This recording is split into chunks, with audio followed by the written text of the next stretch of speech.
about time, so just be quiet for a minute.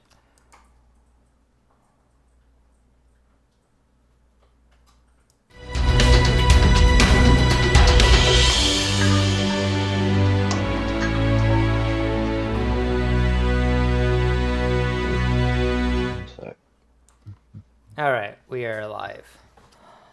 Hello. Hello. Hello. Okay, so I guess, did you clear the dice pool?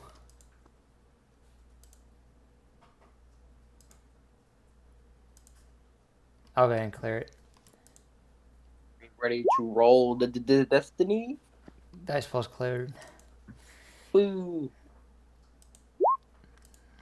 Hey, starting off great. It's so hard to find my character, I just jumped to the map of my ship.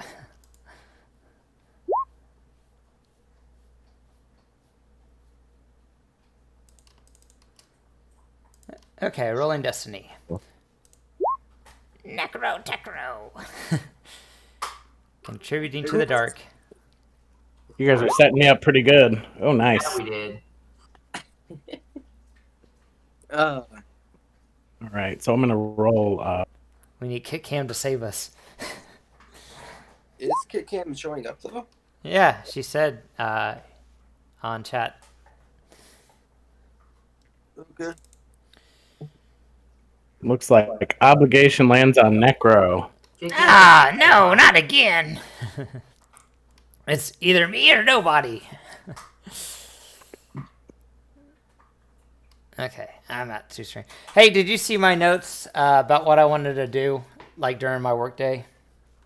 You said something about checking the rotation of the guard droids. Yeah, I wanted to spend about half my work shift making notes in milliseconds using a complex algorithm on my data pad to make it really tough for someone to actually decipher what my notes mean unless I do a post computer check. But basically in milliseconds marking when the droids are on the deck and how long in milliseconds are off the deck before they arrive on the deck again, so I have an idea of what their schedule is like, so I have an idea if they are not on the deck about how long I have to do something before they get back on the second floor. Oh yeah, and I also changed the map a little bit because I had it so that there were 4 of these droids wandering, but I'm actually gonna go with the 1 wandering. I'll say 2 wandering system. So there are 2 wandering droids, kind of on overlapping patrol patterns, but you can work out that there is, let's see, it'd probably take them a certain amount of time to get from the farthest point. Well, there's also, so I'd say you'd have also, about 30 minutes, probably 30 minutes every 2 hours where that, like, the spot where you were working doesn't currently have a droid on it. Yeah, there's other than the RA7. Yeah, there's also about 3 floors and only 2 of them to sweep. Yeah, so like they kind of overlap. It's kind of like at one point they're at opposite ends, and I think it's when they're both on the middle deck that oh no, it would probably be like when they're on opposite ends coming back toward the middle deck that you'd have that time. Okay. So like when one's on the top deck and one's on the bottom deck, and they're moving back towards each other, you have a period of time where you have that deck just you and the RA7 droid. Okay, I think Ketcam's joining. DJ wasn't here the previous game, so I kind of told him what we were doing. Let's start with DJ. DJ, did you, since you weren't here, we would all put into the system and we were going to do a dry run to kind of get an idea what the security was. Was there something specific you wanted to do since you weren't here to the previous session? Doing a drive run? Yeah. Necro got everyone work credentials so that you could pose as workers on the shipyards and kind of get an idea of what's going on. What kind of jobs are there? You're posing as a mechanic or a day laborer, like moving equipment around. So one of those. Yeah, so basically, depending on what you wanted to do, Necro could craft like a work identity for you to do it. There's also deck scrubber and refresher cleaner as well.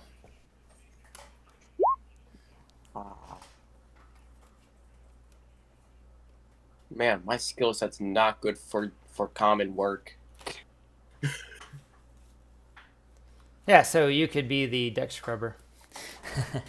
Yeah, But it's up guess to you. so. Is there anything you wanted to do, and what were you gonna bring?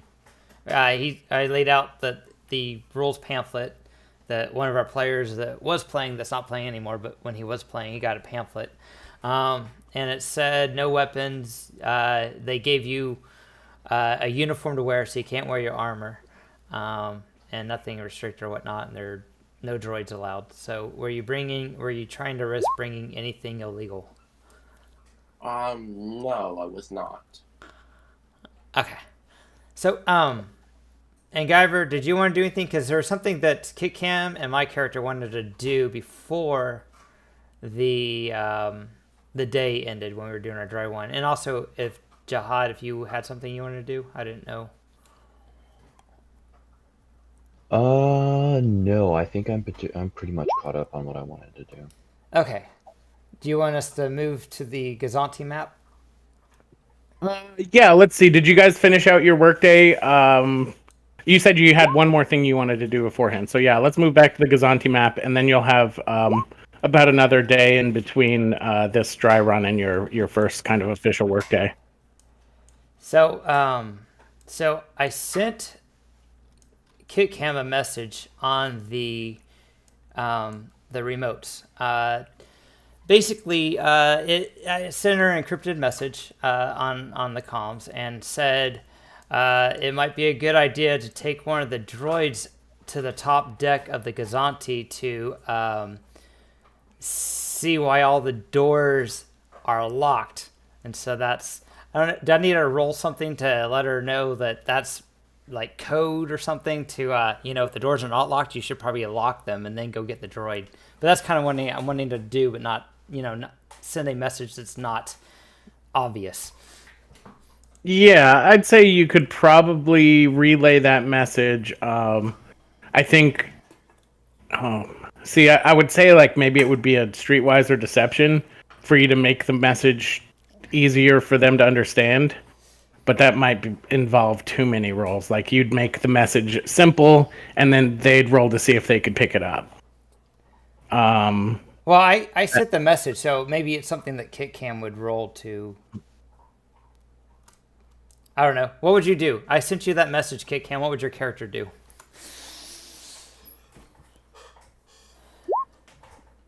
Are you there? I think you're on mute, Ketkem. But, oh yeah, roll Destiny if you haven't rolled it yet. Okay, sorry, I had it on mute and the screen, and I'm on my phone. I would respond to your message and tell you that was fine, that I would do everything that we needed to do. So I, based on my observations of the sentry droids, knowing when that window is, that they're not on this floor, when they're about to leave this floor. Let's see. I will send her a message, or him a message, saying it's almost, when it's almost that time, like maybe it's a lunch break time or something, that it would be a good time now to check the security on the top floor. Okay, at that point, then KKM will say okay, and we'll move to that top floor to do what he was asked to do. Do you mind if I take that fog of war off, or do you want it on? I didn't realize it was on because I'm just seeing everything. You can take it off. I think you guys know the layout of the maps well enough. Like you've had a full day to see where everything is.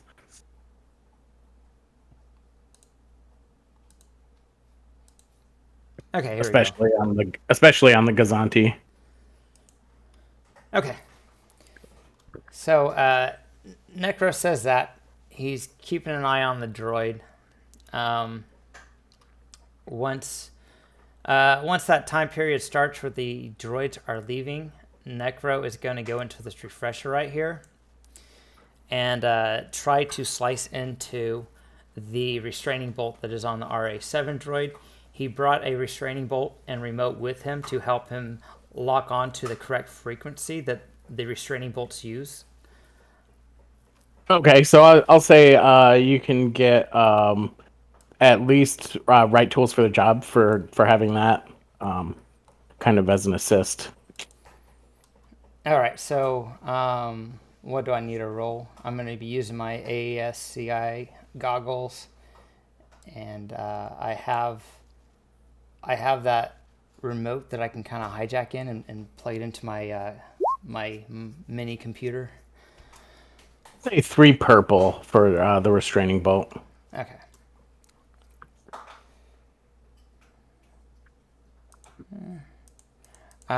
Did you want to go do your part with the droids while I get the stuff set up, Ketkem? Yeah, we can play that out. It's fine.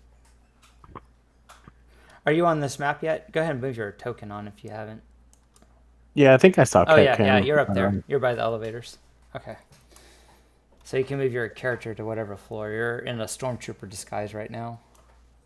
I think there's 2 Ketkems on the map. One in the middle of everything, and one on the deck. Oh well, then Ketkem can delete one. But yeah, I just took the second one off. The one that moved, I'm leaving. So the sentry droid right now is on the one of the sentry droids is on the lower deck. Let me move the other one to the upper deck.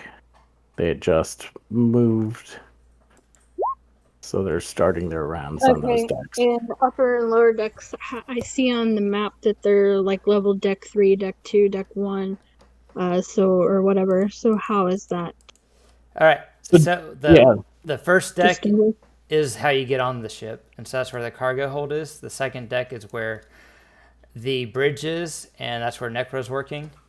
And then the third deck is where the quarters are, and that's what he said in the message is it might be a good idea to check the locked doors on the 3rd floor to maybe buy some extra time if we need it, if the sentry droid's trying to unlock each of the doors. Okay, all right.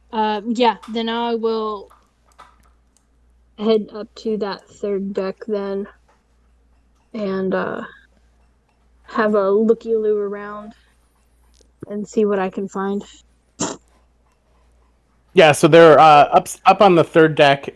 There's a hallway leading into a large area where there's a series of what look like living quarters for the crew of the ship. So there's 6 different chambers and a refresher upstairs. Looks like there's actually a lift that is that a lift? That looks like a lift, right? Yeah, that's the main lift to get you from all 3 decks.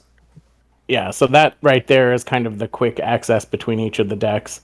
That's what the droid should probably take too. And there's a larger, kind of more well-appointed quarters on the, we'll say, western end of the ship, right there. That looks to be maybe the commander's quarters. Okay, all right. Then what I will do is I will kind of make my way down towards those captain quarters. Okay.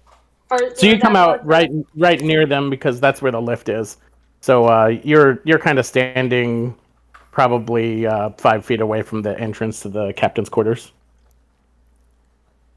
Oh, okay. Since it is kind of a long hallway, do I see that like sentry droid guy kind of standing at the other end?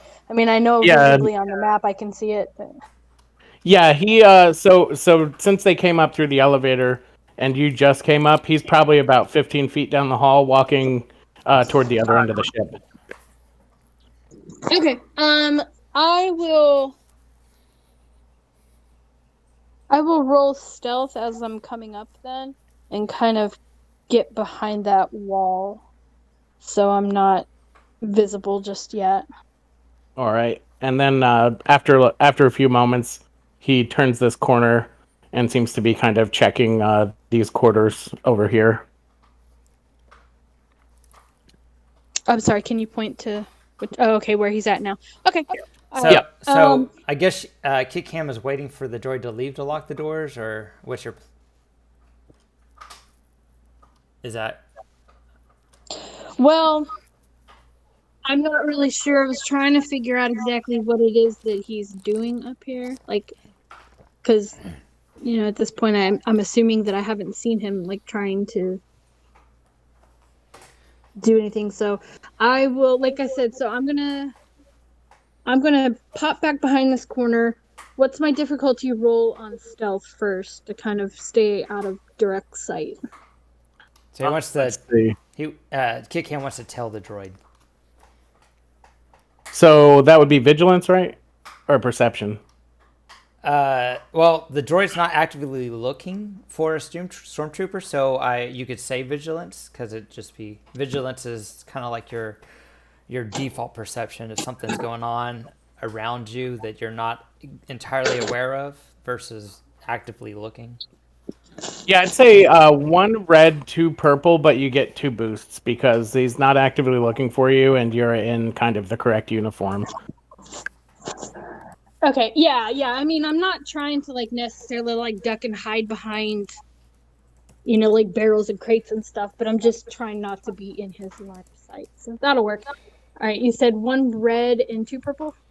I'd say 3 boosts too, because you're kind of around a corner. I don't even know if he'd have line of sight on you. Yeah, so 3 boosts, 1 red, 2 purple. All right.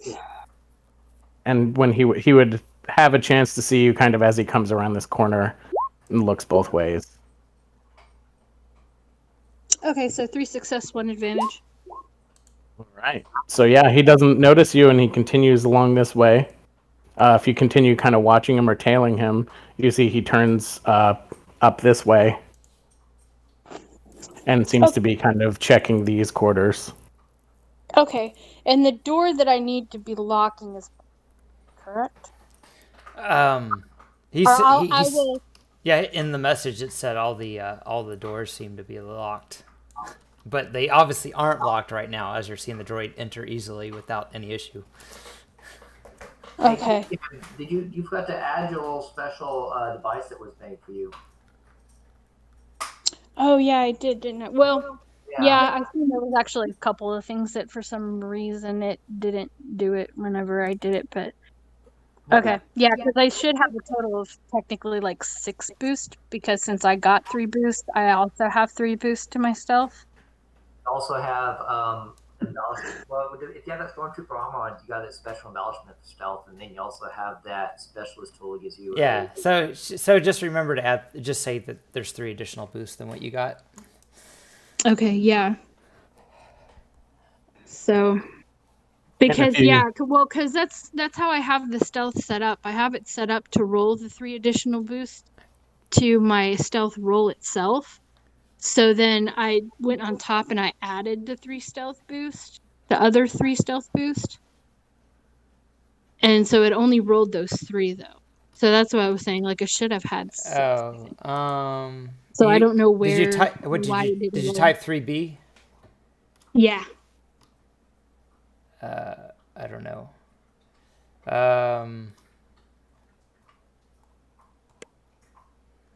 So yeah, so I don't know why it didn't roll all the other 3 boosts that I got. But... Oh, did you click away before you clicked? Did you click the 3? Did you add 3 and then click the roll automatically, or did you click off? Usually you have to click off because it has to update the sheet. Okay, yeah, that's what it was. I thought I clicked off, but yeah, when I just went back to the sheet, it was still showing the cursor marker, so. Okay. That's what it was then. Okay, I'll make sure I do that in the future then. But, okay. You also have shouldn't you also have an automatic success and 2 automatic advantages if you have that armor on and the specialist tool? Yeah. Okay. So you probably have some things on the stealth table if you want to use some of those advantages. So stealth options. I think. Is it stealth options or no? It's probably there's a. Yeah, stealth options. There might be some stuff she could use, or he can use. Okay, give me. Well, Ketkam's doing. Yeah, there might be And some. so real quick then, so when Necro messaged me, he said that all of those doors should be locked. So Yeah, because they're not locked, and maybe you should get a droid to check it out. So since they're not locked yet, you can kind of put what your character's thinking. well, and that's what I was wondering, because being told all of that, I mean, honestly, like if he saw something that is out of place and it is not what he was told should be happening, I think he would message you through the comms again and be like, hey, like, okay, so this is weird, this is happening, like, should I do something? Like, I'm not sure exactly what I need to be doing at this point, other than just relaying the information that I'm seeing back to Necro. Okay, Necro says once the droid leaves, lock the doors and then contact them and say, are those doors supposed to be locked? You know, after they leave, just to make them take more time to recheck it, basically. So he figures his encryption is probably good enough that he'll just relay that message as a text. Okay. All right. That makes sense. Then yeah, he'll just continue to kind of be out of the way, and the minute that the droid makes his way back up into another one of the rooms, Ketkem will go and maneuver his way over, still stealthily, into this first room, and keep an eye kind of like, well, I guess kind of around this corner, essentially, would be, because he'd still want to keep an eye on the droid itself. Maybe stand at attention. I don't know. Yeah, I mean, he's still going to kind of want to be out of the line of sight for the moment. He's going to try to not really be seen necessarily until he figures out where this droid is going and what exactly he's doing, since none of this stuff is locked. But he will start going behind and kind of locking these rooms and stuff as he's going along. All right. So yeah, the droid continues moving along these hallways. It's probably about 20 or 30 seconds each time he turns into one of these sections where a room is. And then he comes back out and checks the last room. All right. Well, then I'm going to be kind of like tailing just right behind him in between each room, locking each door. And after he checks the last room, he goes into the common area and does kind of a full kind of patrol of it. Okay. And then when he's done with that, he comes out to here and seems to just, if you're kind of staying off to the side, he walks past the front. And you just have to make one more stealth check as he kind of crosses your path, unless you duck into a room. Okay. Yeah. No, I'll make another stealth. Is still going to be one red, two purple. Yep. And then the boosts. Okay. All right. This time I clicked off, so let's see if it comes out the same. All right, that worked. So there you go. 5 successes, 2 advantages. So yeah, I'll just make sure that I'm not really making any sort of noise. And then as soon as he begins down the lift, or towards the lift, I'll make my way stealthily again back over to this last little spot. And we have access to like the internal comms for the facility, right? I don't know if you guys did have like access to their channel. Did anyone like break into their comms? Like for the facility, probably. For the Imperials, probably not. Okay. Well then I guess I will say that I don't remember again what number I gave my stormtrooper costume outfit. Well, anyway, so I'm just gonna say that this is blah blah blah blah blah, whatever I had said the last time that my number was gonna be, and I'll say that I have come up here and was doing my rounds, and I noticed that all of the doors to the area appear to be locked for some reason on the third deck or the upper deck. And, I think that we need to get somebody up here to check out why these doors are all locked. All right, and then they briefly kind of start a discussion. One of the droid that just left the level responds, I just swept the level," and then the commander of the technical crew says, "Send the other droid up to check them, and have someone take a look at this droid to make sure that everything looks good." Seems like a strange sort of malfunction, and I want to make sure everything is in order. So the droid from downstairs takes the lift up, and the droid from upstairs is pulled aside. All right. All right. In that meantime, I will message Necro real quick and ask him, should I stay up on this third level, or should I try to sneak back off and go back down to a lower level? I messaged back up to you. Thanks for buying me some time. And with that, I'd like to. I made my roll. I got 1, 2, 3, 4, 5 successes. 1, 2, 3, 4, 5 advantages. I wanted to see if I've got control of that KX series droid that was on this, or what you said was an R7 droid. Yeah, that's the R7. I just didn't have a token for that when I was doing this. All right, I'll throw one on. So basically, I want that droid to come to the restroom and knock on the door. Here, you want a black RA7 droid? Sure, yeah. All right.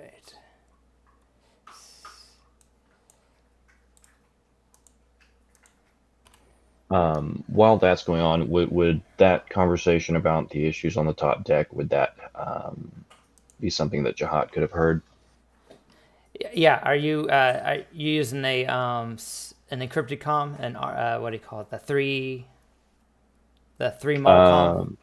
No, I don't have. I never grabbed one of those, although I probably should. But just because he's working in and around the Imperials right now, hell, he might even be on their comm frequency right now. So you probably hear the discussion about the droid wanting to be looked at and sending another droid up after they already looked on the Gozonti. Okay, so in that case, Jahat's going to kind of take the opportunity to also make his way up there and make a big show. He's got a explosives detection scanner, and he's going to kind of make a big show of following that second droid up through that top deck and scanning all over the place and investigating and rooting around a little bit, because that's suspicious behavior. And while he's up there, he's gonna kind of very loudly suggest that TK go down back to the bottom, the second deck, or wherever it is that Necro is, and make sure no funny business happens while the droid's up here. All right. And then while they're doing that, Necro's basically going to see if he has control of the droid by hijacking its remote and have it come to the restroom or refresher. All right. So you gain control of the restraining bolt. You realize as you do that it's not activated. Like it's off. Okay, then can I turn it on? All right. All right, and now can I have the droid come to the refresher? Yes. So this droid makes its way over to the refresher. All right, I bring it inside with me, shut the door, and then I like to slice into it using my cybernetic brain implant and I basically want to add my character as a authorized user so that it will see me as one of its it would see me as if I was what do you call it, a outranking officer or something. It would see my character basically. I want to just add it to its programming as an authorized user. All right, so it probably has some security. I'll say that this is programmed by the. So let's see. It would use their defensive slicing, right? So here's what I got. I actually got a so I've got a cybernetic implant in my droid brain. Yeah. And it allows me the cyborg droid interface, and it basically allows me to access hidden information in a droid and access their memory banks, and it goes against their a contested computer check if the droid does not want me want to reveal any information. I can actually upgrade my computer check once. But I would like to, so here's what I want to do. I want to add myself as a user so we can combine this so I don't have to make a whole bunch of roles, and then you can add setback or whatnot for the complexity. But so I want to access its memories. I want to add myself as a user and then grab one of its memories and expend it the length of time it takes me to add myself as a user so that it doesn't seem like it was in the refresher for this long. Its memory had been altered, that it just recently came over here to check. Okay. So if you're slicing into a droid that was programmed by someone with defensive slicing, though, would their benefits increase the complexity of that check? I would say so, because I would want the same thing to happen to someone trying to slice into my droid. So, yeah. So they have 2 ranks of improved defensive slicing, so that upgrades to 2 red. Yeah, upgrades difficulty twice. Mm-hmm. So it would be 2 red. I'm thinking it's probably not the level of security of like although it is an RA7. I'm thinking 3 or 4. I think 4 might be too high though. It's I'll up to say, you. I do have Master Slicer, and I do have the cybernetic implant. So yeah, I'll say 2 red, 2 purple, and that replaces the setback. I think it's not in addition to the setback. Okay, and you can add setback if you want for the complexity, because I'm trying to combine roles. So if you want to make it more difficulty for me to just basically, instead of making 3 or 4 different roles, just do it as one and apply my technical aptitude to be able to do it in half the time as a right, yeah. So because of the increased complexity and the rush, I will say, so you're trying to do 4 different tasks or 3 different tasks? Okay, basically 2, but I don't, just to avoid having to go through and shut down the systems and whatnot, and so that we're not dragging this out, to speed it up for people. So let's say 4 setback. Okay. All right, so he's using the ASCI goggles, precision tools. He's using his slicing computer, his mini slicing computer, his cybernetic implant jack. I'm going to spend 4 strain, use my master slicer and the cybernetic implant jack to reduce the difficulty by 2. So it'll be 2 red, and no setback, because my goggles removed. It might be 1 setback. Let me check. Okay, so I removed 2 setback whenever I'm programming with droids because of my talent, and the precision goggles removes 2 setback. So it would be 2 red and 1 setback.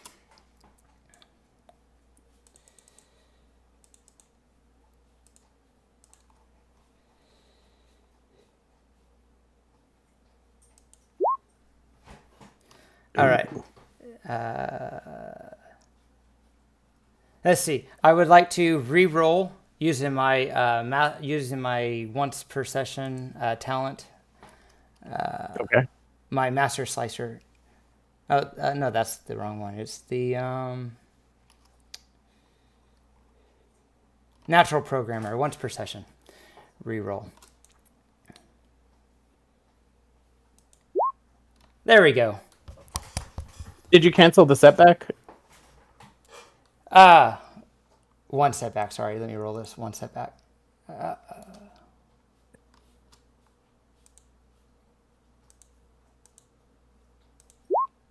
There we go. All right, so still successful and some advantage. I'll use the advantage to cover my tracks. In fact, I'll go ahead and spend 3 of those successes to give me 3 more, and I will do cover my tracks twice to add 4 extra setback on top of my defensive slicing for someone to detect what I did. And the droid will go back as if nothing happened. Go back to its duties, leave the refresher. So this droid heads back over to the console and continues to work. Yep, and then I finished up my shift. That's all my character wanted to do on this first day.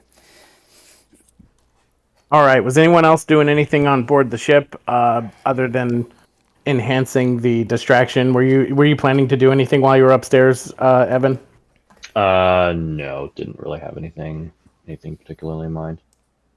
All right. Anyone else doing anything on the station on this first day, or are we moving to kind of in between days? Can I get the identification number for this RA7 so I can identify it versus another RA7 droid that looks like it? Yes. So it's probably, a fairly long alphanumeric code. It's probably RA-7 and some extra numbers after the 7. So yeah, we'll say 396. Yeah, 396A. Okay, cool. I got it. So that way I can identify if it's the one I am an admin of or not. Okay. All right. So anyone else doing anything on the station, or are you guys moving back down to the planet? I'm gonna say that after all the distraction stuff set up, whatever, Necro gets done with what he got to get done, then I will go ahead and head back down to the lower level and end my day. All right. Same with me. So what's Angiver and DJ doing during the first day?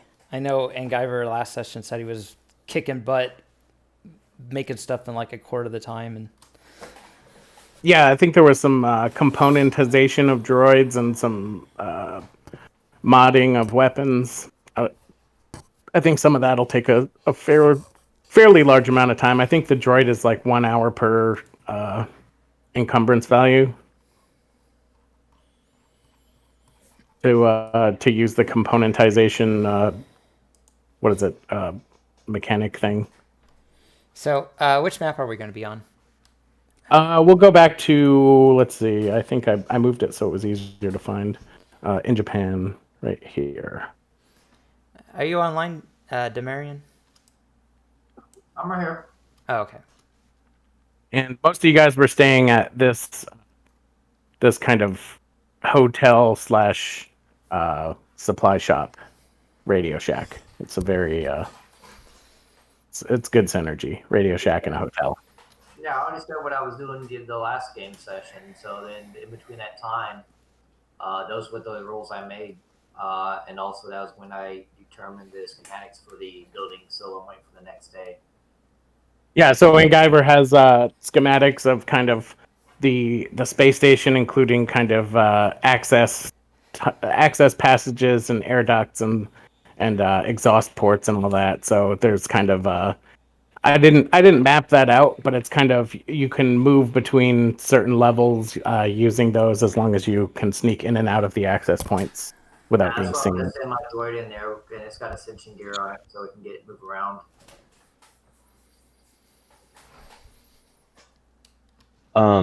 During all of this, by the way, what kind of state is the ship itself in? I think I said about 80% complete. So like it seemed like most of the bridge was complete, the computers and the control systems. Kind of some of the more cosmetic stuff on the interior was still being worked on. It looks like at this point it could operate. The biggest issue would be you might need to have a dedicated mechanic to address any issues for its functionality while it's moving. And that's only if you guys kind of end up in a tight spot, really, and have to do like maneuvers or use the weapon systems. When everyone's done with the first day, Necro would like to have a group meeting somewhere.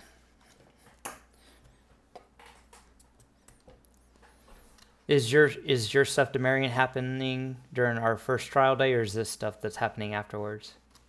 I think that was stuff we're doing afterwards or whatever. I don't know. Okay. Does anyone? All that stuff I was doing was on my vessel because I couldn't bring the droids up there to take them apart. Okay. Does anyone have to do anything before we meet up and kind of discuss what we did after the end of our trial run day, our first day on the job? No, I don't think Ketkem has anything special to do other than just go back to the room and mess around with his droid a little bit just to become more familiar with it. But other than that, no. Yeah, should be set. Okay, let's go meet up somewhere and discuss our first day on the job. Where are we meeting? If this hotel looks secure, the hotel's fine, or we can meet somewhere more public. Hotel works. All right, my room's kind of big. Yeah, you guys can all kind of crowd into one of the rooms. There's only, 4 or 5 of you? Yeah. Okay, so, is everyone here? I don't see Jahat. Oh, I'm there. Which... Oh, right there. So, I was able to add myself as an admin user to RA-7396A. So, it considers me one of its masters. So, it will obey my orders now. And I didn't want to risk a whole lot on the first day. But I do have the ability to gain access to its memories. But I figure we probably want to have a plan ready for how we're going to get the ship off the station when we're ready to proceed. What have you guys found out so far? Well, so he's not there. He's got Matilda there, so Matilda's relaying everything because this is why he's working on everything. So what I was while I was there, I was able to figure out the schematics for the entire center. So tomorrow I'm pretty much going to have Viper sneak around to get some good vantage spots and maybe plant some devices like mines or something like that. And right now I'm taking apart these RA7s I made to swap out with the ones up there. Your character can be here because you can only craft for 12 hours out of a 24-hour day. I don't think our meeting's going to take more than an hour.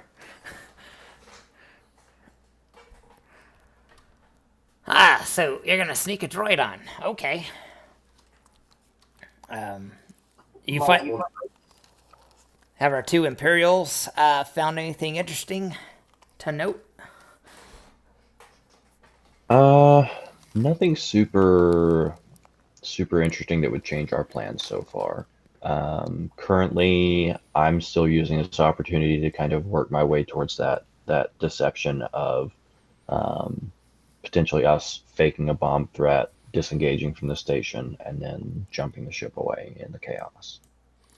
So I got a few mines I could have planted just to back up that bomb threat thing. So, when are we looking at doing it? The ship looks like it's 80% done.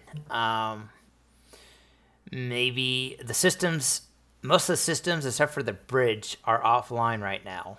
The ones that I'm working on, the communications array. The bridge looks like it's mostly functional. The RA7 is working in that area. But I'm not sure if the ship logs would have the information on where it's supposed to go next, or when it's scheduled to dock, or whenever it's space worthy enough to leave the station. Maybe somewhere in the station might have that information. Rarity is decreased by 1. To answer that question.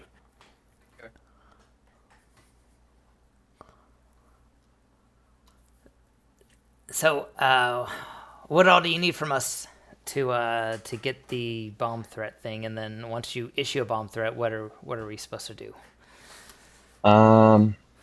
So I think one thing we might want to do, we can consider doing, is planting some explosives elsewhere in the station. There are some other ships there in the shipyard, so we can maybe, at some point, pretend to find those, and then basically my plan is that we can try and act like we're trying to keep the bomb threat on the down low to not trigger, we'll tell the imps that, we don't want to make a huge deal out of it and set off alarms, because if we do that, they may blow the explosives preemptively. And to tell them, we're going to take the ship out on a shakedown cruise and get it away from the shipyard until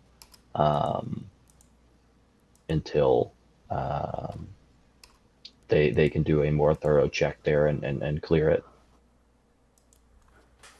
So, was that a thing Guyver mentioned? Having some explosives already. We'll probably want something a little more serious than the regular grenades and mines and stuff that we I think for the most part have. So it would have to be like actual demo charges and stuff like that. The place that I've done a little bit of hunting around in my guise as a investigator, trying to figure out where these theoretical rebels might be getting their hands on explosives, and the name of what's the crime lord? Hamar, I think. Yeah. Has popped up a few times. Fish face. So if we wanted, we could buy and or steal some from him. How do you know what he looks like? I don't. I've only heard his name mentioned. He said fish face. Yes. I know some people that have had dealings with Hamar in the past. He's definitely a double crosser. I would be extra vigilant with working with him. You never worked with him before. Kronos has not worked with him before. I asked if you have worked with him before, not Kronos.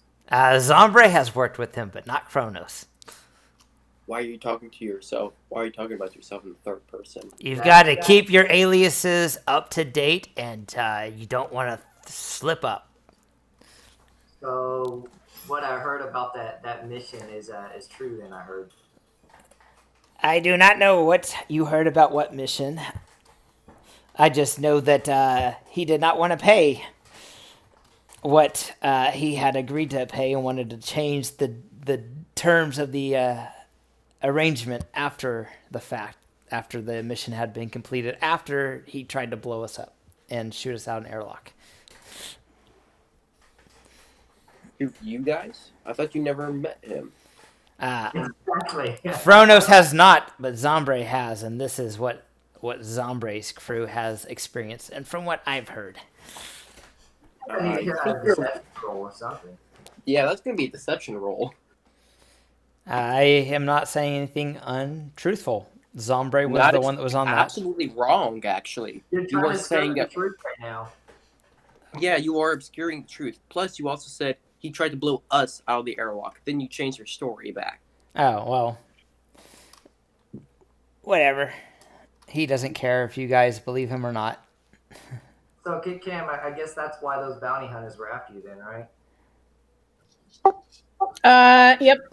That would be affirmative on that for sure. They did not like me at all. Have we tried maybe talking and see if maybe we can work that off? I know I owe some people some money too, and maybe just talk to them and let them know the circumstances. Maybe they might do some leniency to work off that debt. We could also kill him. Yep, I would go with the kill him. He is a double crosser. He is a rich guy. He could have paid the Ketkem's crew, and he chose to double cross the crew instead of sticking to the original deal. So I would not do any business with him. He is untrustworthy, and if he can't handle a simple mission without double crossing people, he didn't even know us. It was know the group. It was the first time they did any business with him, and he tries to double cross him with that. So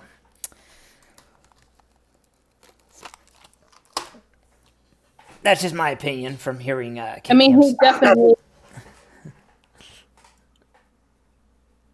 Yeah, no, he definitely is not a good guy. He, in fact, did double cross us, and which is why now I have a bounty on my head.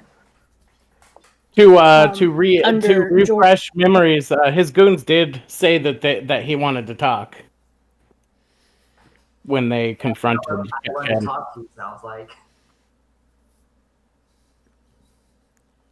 I think it was what they opened fire when Ketkem tried to run.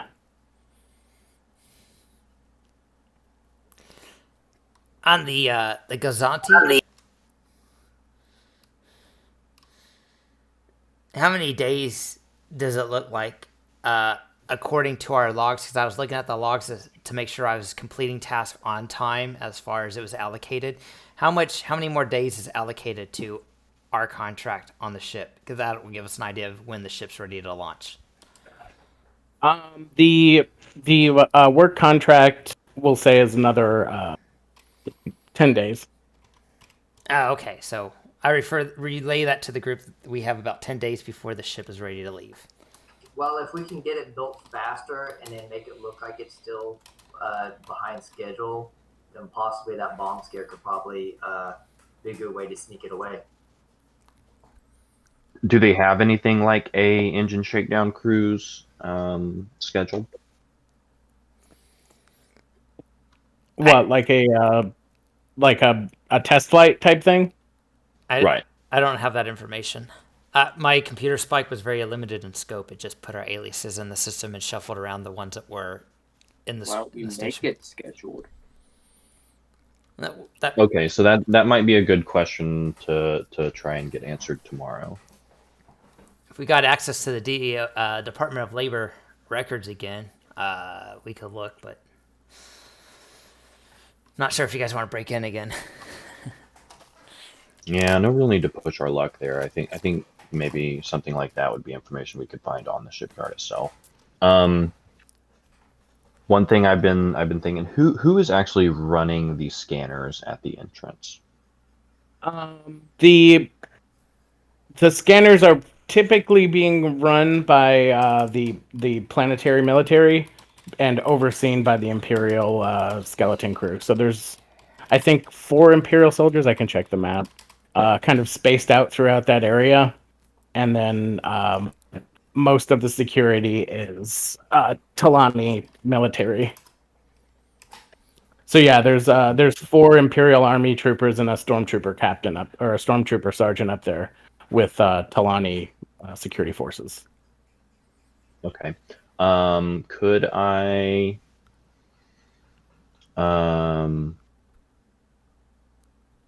So could I potentially get myself and or Ketkem, like, are there multiple lines where I could get myself and Ketkem assigned to one of them, or honestly just kind of go over there and kind of take over one of them, tell somebody to get out of the way? Flashing my invisible badge. Oh, so like as the ISB agent, not as the runner? Right. Yeah. You would, so you have kind of been introduced to the sergeant who's in charge of security, so you would be able to kind of attempt that with kind of a basis of a legitimate reason to be there. Right, because if I do that, then I can at that point, assuming these scanners aren't completely automated, we could get at least maybe in the brief amount of chaos there, we could get maybe 1 or 2 of you in. I'm picturing Jahat like pulling the guy in front of you out of line and having him taken into a room for a cavity search or something. Not an actual cavity search. That's a joke. But have him pulled aside for random testing, a la TSA. Like additional screening. Right. and bumping the guy off the scanner and telling him to go check. I'll point out something on the screen that looks possibly suspicious and tell him go make sure that's not, I don't know, a shampoo bottle. Yeah, I'd say you could probably do that with like either coercion, pulling rank, or deception. And you have some bonuses, I think, to deception using your ISB identity. When we get the ship out, we probably want to meet somewhere because we have 2 other ships in case we want to swap out some of our people if we need some gunners to help if we run into trouble. Yeah, I'm picturing us needing to honestly try and jump out of here as soon as possible, and then we can do any. Yeah, that's what I meant. Regroup somewhere, like jump to a location with our other 2 ships. Okay, yeah, we can probably do like maybe 1 or 2 jumps and then meet above Sorgan, our little home base. Sorgan? I haven't been there. Oh, Sorgan's the other group, I think. Oh, that is the other group. My bad. Nope, I'm a dingbat. Yeah. It'd be skip 1 probably for you guys. Probably. I don't know. Is there anywhere that's not immediately skip 1 where we could go through and thoroughly check over the ship ourselves and make sure we've caught any potential tracking devices or things like that? Yeah, you guys are like two not sectors. What's the regions away from skip 1? I think right now. So you'd have to pass through the middle rim and into the outer rim from the colonies. So there's plenty of places you could stop on the way if you're taking kind of a major route or even a minor route or a back route. Yeah, the problem with the major routes, though, is they might be able to pull us out of hyperspace if we're taking a hyperspace lane with an interdictor. Right. Or one of those gravitational well. Or exploding a ship in hyperspace to collapse the lane. Right. So we might want to take a non-hyperspace route, which would take even longer because the larger ships have a slower hyperdrive than our smaller ships do. Right. Another thing I think I'd like to think we can do is like, can we pre-plot a astrogation jump and then, basically plug that into the ship as soon as we have the opportunity? Oh, so like we put the astrogation in, and then like the ship goes off on its own, then we follow in our own ship? No, I'm picturing us like plotting the astrogation now. That way, when we get on the ship, we can literally just plug it in, and it's as quick as the hyperdrive can spin up type thing. Well, so tomorrow I could do that and encrypt it and hide it deep in the system so that a special command by me has to be used to pull it up. But I could hide it in the astrogation computers. Yeah, I think you'd have to either remotely access the ship's systems or be on the ship to. Yeah, that's what Necro said. Tomorrow on his shift, he can do that. Yeah, because I think there's like factors that you'd have to kind of have access to information on the ship to do, like, because I imagine it would be different for different size ships, different hyperdrives. Right. Yep. Also, really quick question.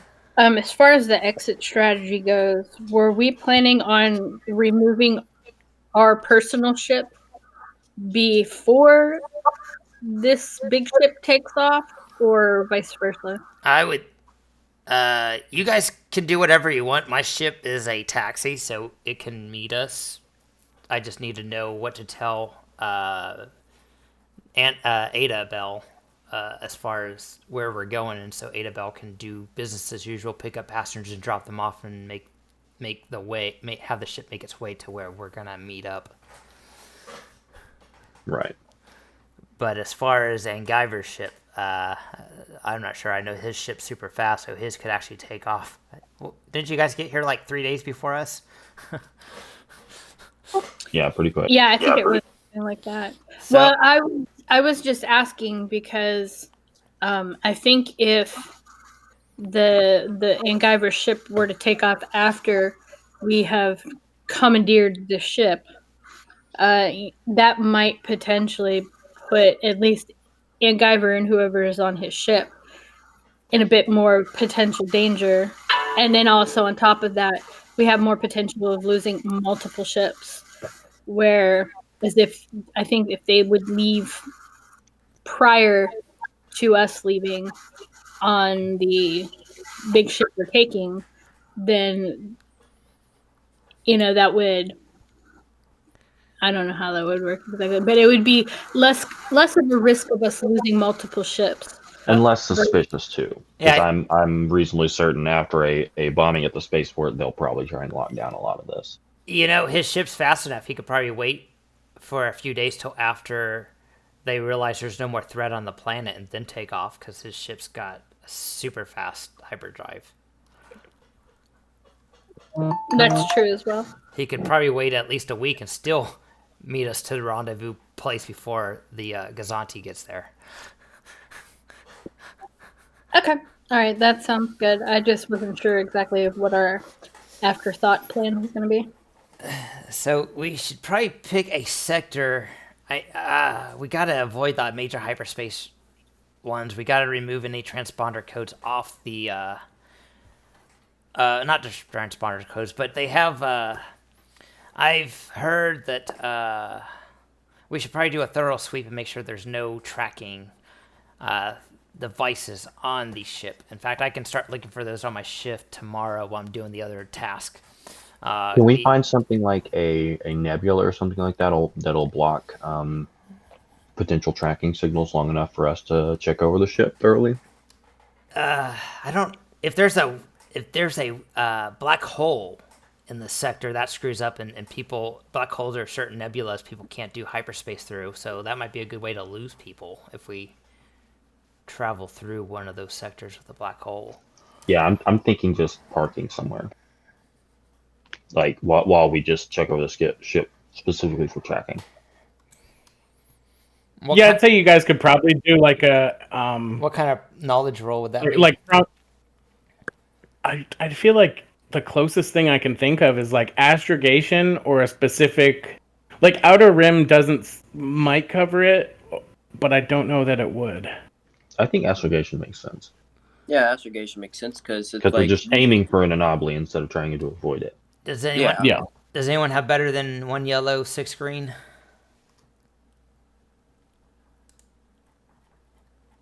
What yellow 6 green for what? Astrogation. Astrogation. And Guyver probably has a robot for it. If I have my droid work with me, it'd be more, but not individually. Nope, I sure don't. I got the same stats, 1 yellow, 6 greens on my own. All right, let me consort with Hacker in the other room and see if we can think of a place. All right, so yeah, it would be like trying to think. This would be a little bit unconventional of a use for astrogation, so I'll say 3 purple. All right, so Necro will assist Hacker with astrogation, since Hacker can do it in half the time.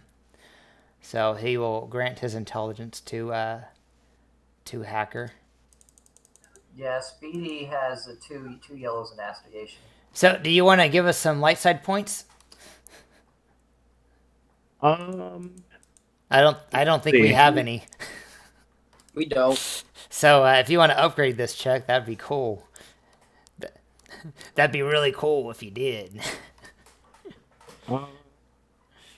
Yeah, I still have enough. I have a few ideas for what I want to use the dark side for, but I'll give you one light side. Okay, so 3 purple with an upgrade. Any setback?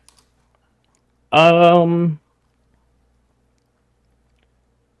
let's say 1 setback, just kind of to make sure that you like, even if you find it, you have to know how to position yourself properly to use it to best advantage. Okay, cool.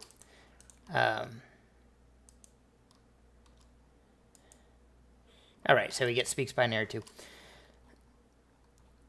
All right, so he has the galaxy mapper, which removes one setback. So here we go.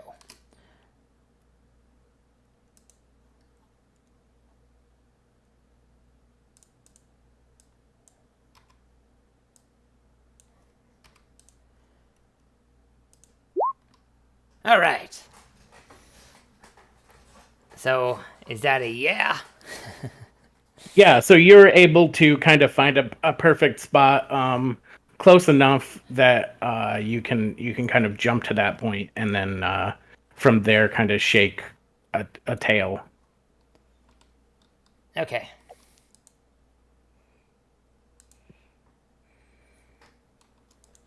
Or even just hide out there for long enough to get your bearings. So I'll say, what was the time to travel between here and there? I think it was like the base time was 7 days. Yeah. So well, it was actually, I think it was like 8 or 9, and I got 25%, and but that's on a class 1, and he had a class 0.5, so his was even half that. So let's see. Someone. Ooh. Or I'll just roll one. How I'm about gonna roll a force die to see how conveniently located it is. How about the Hapes Consortium area? Yeah, with 2 light side, you guys can kind of use that to your advantage. And do you want it to be close, or do you want it to be like halfway or farther away? So we want to be close to the Outer Rim so we can lose them, but we want to be in an area where the Empire doesn't have a whole lot of presence. Does anyone know much? The disadvantage to having it further away is that they'd have more chances to catch you. The disadvantage to having it closer is you'd be further into Imperial control. So we are in the we're in the Inner Rim, aren't we? Or we're in the yeah. So the colonies. So yeah, it's like between the core worlds and the mid rim, I think. Okay, I'm looking at a map right now to find something that's out of the way. So maybe mid rim, maybe something in the mid rim. I feel like that's the good compromise. How about burn system? There's no hyperspace. It's on sector N9. Or even what's this? There's a place called the Galvis cluster. That says it's Inner Rim though. Wait, I'm still in the Inner Rim. Hold on. Let me get back out further. Okay, here we go.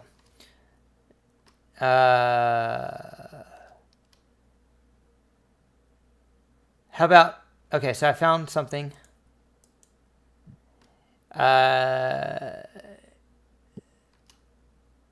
Expanded regions, Halley system.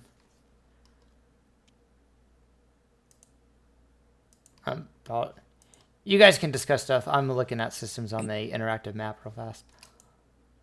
All right. So, did anyone else have anything they wanted to do, kind of, or accomplish in this meeting, or did you guys want to get back to separate tasks or move on to the next day?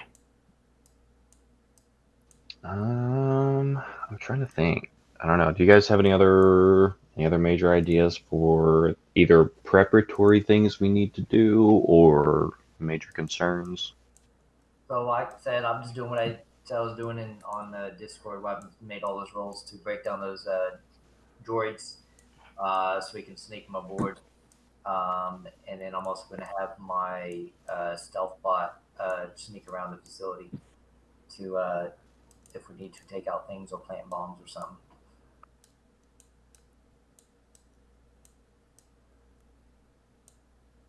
And were you guys going to try and steal some explosives from Hamar? I don't know that we really settled on that. I think trying to buy them from him, I mean, unless we we just started off with our own double cross on him, then I don't know. I feel like based on his history with the group, I don't really trust him. Yeah. So I'm leaning towards quietly stealing them or loudly stealing them from him. So I found a planet that's not on a trade route or a hyperspace lane in the mid-rim. It's at Enzot. I don't know anything about it. I'm looking for a nebula. I don't know if there's nebula there. That would take even longer. Yeah, we'll just say that just narratively, that distance and direction, or even just that distance, will get you kind of to what you needed to find. Yeah, so it'd be harder for them to track us since we could get there and avoid hyperspace, but it would take longer without having hyperspace, known hyperspace lanes to travel in. But it would make it also harder for them to follow us, too, if we're not using any known hyperspace lanes, in case they are pulling out random ships out of the major ones to inspect them for the missing ship.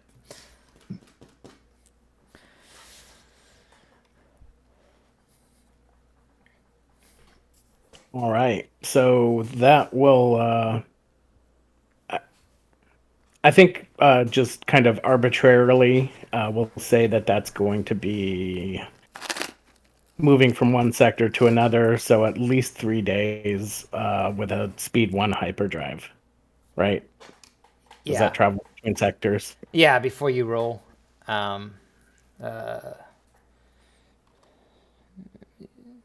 So between sectors, we're going from inner.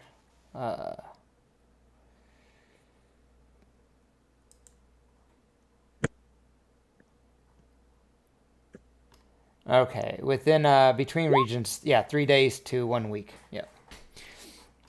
So, yeah, between 3 days to 1 week, and then multiply that by the hyperspace drive. All right, so yeah, that's the that's what you found that you could use to kind of lose pursuit, and it'll take you 3 days modified by successes and speed of hyperdrive.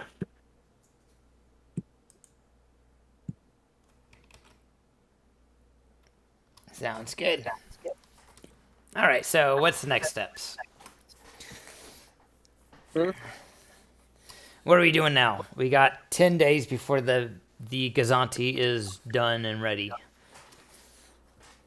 you want to see if we can find some, like mining explosives to steal, basically, or something, nothing crazy, but something simple we can steal here from Hamar or someone else. Well, if someone can get the restricted parts, we got plenty of crafters that can build the explosives. But I am not good at sneaking stuff up through scanners.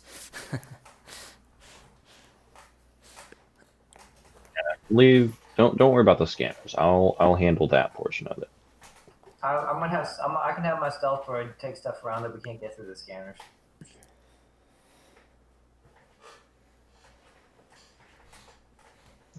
Didn't we say you figured out some like air ducts and stuff like that you could sneak stuff through? Yeah, that's what I'm gonna have my droid do. But I'm also gonna have the other droids broken up in parts too, and stuff. Are these the droids that have explosives in them? Yeah. So he's got some suicidal droids. I guess he's gonna build inside the ship. Well, unless you want me to have the explosives go with my stealth bot, and then he can take the So our main mission is to get these RA7 droids. So I found one. Did anyone else come across any? I was busy evaluating the area and working on this ship.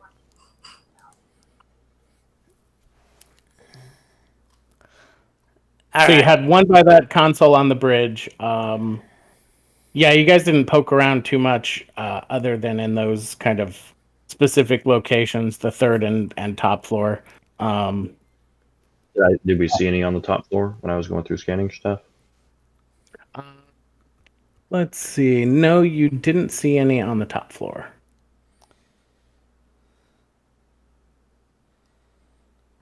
Oh, we only had 1 day on the ship, so maybe the next day will be better to do stuff. I really should. Yeah. Okay.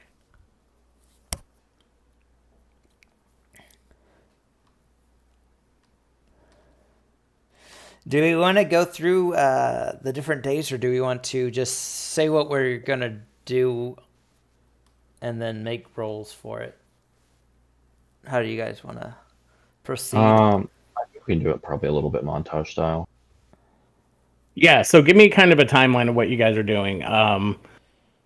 First off, are your ships leaving before the Gozonti?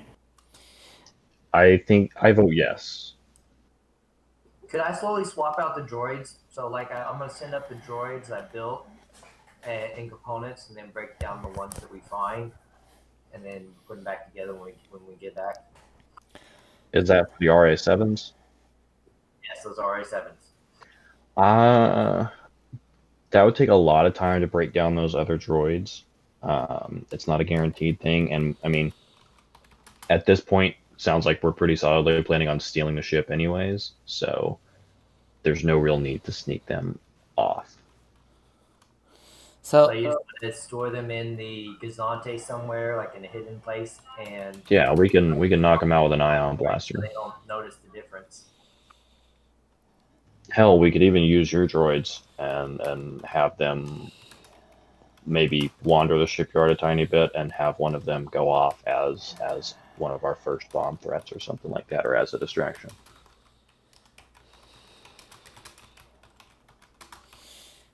okay, so Necro will on this comm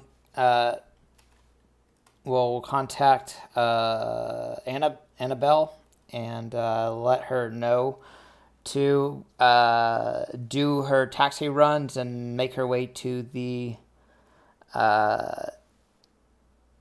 ANZAT sector, or the ANZAT planet in the Bright sector in the mid-ram, so she can taxi to different planets and eventually make her way there.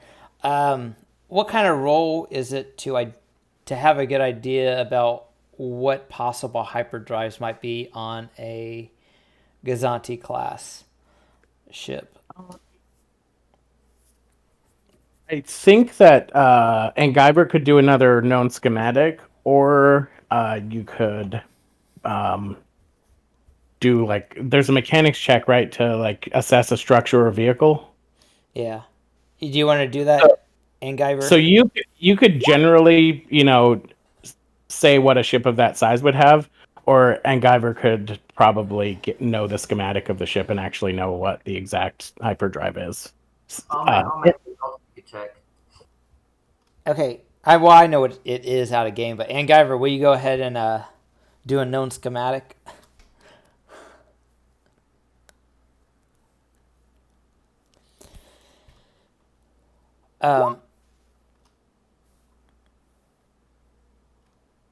Then I guess I don't have force powers. I don't know how they got there. All right. So with known schematic, you know that most Gozonti have a 3 main and I think like 13 or 14 backup. Okay, so I tell 3 times 3, 9 days. So I let Annabelle know that we will be there at the latest in 9 days, between 7 and 9 days. So she can meet us in that area by then. All right. And Angiver, what are you doing with your ship?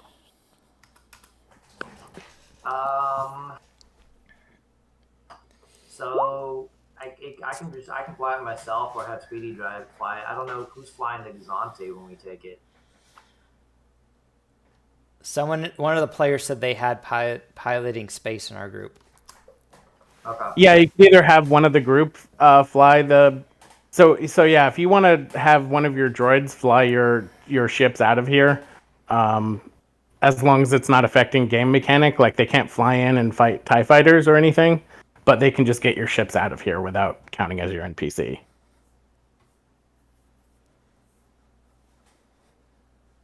Because that's pretty standard kind of. So hackers gonna have low risk behavior. Yeah, hacker's gonna have to go on the spitting Minoc, since he's not allowed in the on the Gozonti or on the level of the repair dock. Who is it? My droid hacker isn't allowed in the ship, so he'll have to go on the spitting Minoc then and wait to rendezvous with us. All right. So is your ship staying or leaving at the same time or leaving after? Angiver. What's that? Is your ship staying and leaving at the same time, or leaving after, or leaving before? I could probably stagger it so it doesn't look like we're all together. Like maybe even try like have my droid sell somewhere while we're busy, so that way it looks like like I have no relation with everything going on. All right. So Necro, your ship is leaving right away, or in a couple days?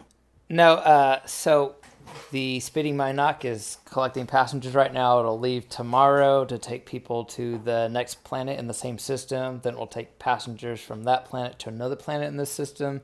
Then we'll take passengers from that planet to another planet in the next system over, and it will be doing that. So it's mapping out its next route and putting it up on the HoloNet for people to know the schedule if they want to be able to get to different destinations. They can have that. So that's what it's going to be doing. It's making its route right now, and it'll start its route tomorrow, and then wait a couple hours for passengers to meet and take to this next planet and so on and so forth, like a Greyhound bus, basically. All right, so that ship's leaving the next day. And Guyver, is your ship going to wait a couple days or wait till after the Gozonti leaves? Oh, actually, it's 19 days, right? Because this ship won't be ready until at least 10 days. The Gozonti won't, so. Yes, if you wait the full 10 days, then it will be 19 days. Yeah, so my ship will be taxiing around this system for the next 10 days and then start to go make its way to taxiing people from a planet in this system to the next system after that 10 days. All right. So yeah, you can start doing that, and let me know when you figure out, and Guyver, when your ship's leaving, and we'll get started on the next couple days worth of stuff. So explosives bought or crafted? I crafted them already. All right, so we don't need to worry about or stealing. Are we still going to try and steal explosives from Hamar just to steal them, or? I mean, no need to add complication to it. I think if we've already got them. Hey, Cam, Okay. What are you going to do with your droid? I guess I'm gonna have to put him on the spitting Minoc too, since droids aren't allowed in the shipyard. Okay, so our droids will be on spitting Minoc waiting to redock with us. Okay. That way, Right, we don't want to accidentally leave one of our droids behind on the planet. And Guyver, you're sneaking some droids up, right? What's that? You're sneaking some droids up, or you're going to attempt to sneak some droids up with Viper? So Viper's gonna go. He'll probably take the astromech droid that I had made with the minion cat chassis headline around, and the other droids we're gonna sneak up through the shaft because I componentized them. Oh, okay, so you're going to try and send them up through like the cargo elevator? Yes, that's why I componentized them and made the rolls. So each one's gonna give setback to find it as well once an upgrade. Are you going to try and personally escort them up, like as your gear, or are you going to send them up as cargo through the big central lift? I'm going to send them up to the central lift with instructions to for the ship. So. All right. Are you doing any kind of computers checks to create orders for those parts to be moved, or are you just gonna try and tell them to move them? Yeah, if I can put a computer check in, I'll do that. Yeah, because they're kind of a bureaucracy. Or Necro could do it since he already has access to the system, right? Yeah, you'd have to find an access point. I think he gained. Do you still have access remotely, To or what? did that burn up with the computer spike? Oh, I didn't use. I only used one computer spike, and that was to get our information onto the Department of Labor. But somehow you were able to remotely connect, right? Was that through the Yeah. code center? No, I have one of my. I have two. I have two restrainer bolts, and they come with remotes. And so it depends on. When you were the Department of Labor system. Oh, yeah. Whenever you use a computer spike, it burns up. It's already been used. It had the one function. Its only function. It's very limited in scope. It was to put our names in the system and shuffle around the people that we're replacing. That's the only thing it was able to do, and then it burns itself up. So you can't. Trace Okay, it back. so yeah, you guys would have to physically access the space station systems or the Imperial systems to create those orders for the parts to be moved. What do Wah has been kind of quiet. What do you want to do, Wah? I have absolutely no idea what to do. I don't know why. What's your character good at? Rogue stuff. So like stealth, skullduggery, deception. So do you have a weapon you can sneak in? Mm, Or actually, maybe you work with Angiver and you and his droid can sneak in through the schematics he has of the station. I guess that could work. Then you can sneak whatever you want into the ship if you feel confident enough in your stealthing abilities. So one thing, as an organic, you would have to just either have built or purchase like a something that you can use to breathe in the exhaust ports. Like a breath mask. Yeah. Ah, How much would that cost? I think 150.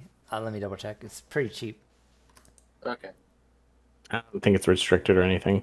No, my character has one, in fact, but he has it in case stuff goes sideways. Breath mask, 25. Yeah, really cheap. Breath mask, 25. That's all you need, according to Star Wars. You don't need the whole spacesuit. Potentially, actually, you might be able to maneuver stealthily on the outside of the station with that too. They got magna clamp boots too, and but someone might see you on the outside of the ship. Who knows? That's true. You're much less likely to be seen in the air ducts. It's true. So, if I were to sneak a weapon, probably want to be a small weapon. Well, if you're sneaking, you might as well just carry the weapon you want to use. Mm. Yeah, most of the security either happens on the 4th level, where the checkpoint is, or at the cargo elevator. So if you're not using the cargo elevator to transport your weapon, you could probably move it in a case from the ship to like some inconspicuous point, and then just kind of move it into an air duct from there. So, And as long as it's not so big that it can't fit through an air duct, then you should be fine. so how many? So we know this will take 10 days for a basic crew that has like maybe a 3 intelligent, or maybe a 2 to 3 intelligence and 2 to 3 skills and mechanics to fix up. So how many days ahead of schedule do we want to have the ship to surprise them before the bomb runs out and disguise our work to make it look like the stuff's not done, even though it is done and it just needs plugged in? I'm just trying to help move storyline so we're not getting in the nitty-gritty details of the next 10 days. We can just kind of summarize what we want to do. You tell us what to roll, and then we see how it is. But how many days ahead of schedule do you want to...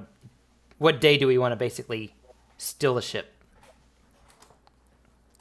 I think as soon as we can get it pretty much as functional as we can. So you want to say day 7 out of the 10? That way they wouldn't expect the ship to be space-worthy yet. And then if we like hijack it and get into the atmosphere, they're like, oh, what the hell? What systems are still not done, Stephen? A lot of it is kind of the weapon systems are still being kind of finished up. Let's see. I said that most of the computer systems are fairly done. That's the most complete system. And we'll say maybe the hyperdrive is kind of being built up as well, or being completed, or the installation is being completed. So maybe Angiver can help get the installation of the hyperdrive done faster than it would normally take, and maybe just not have something plugged in to where once we're in the ship we can just plug it in. They wouldn't even expect the hyperdrive to be online. That makes sense. Having the weapons functional would also be probably And do something similar. hopefully not necessary, but Well, it's always good to plan ahead. There's a lot of weapons though, so we don't need all of them. We don't have 6 gunners, so if we even have like 2, that'd be good enough. I don't even know if we have 2 gunners, but I have 3 with my guys. They can be treated as a minion group and take over a couple of those. well, the minion group can only fire. They only get 1 action, so each round, so they could really only man 1 gun, unless you split Could you them separate them into different minion groups? Yeah, but one or two green dice isn't going to be very helpful.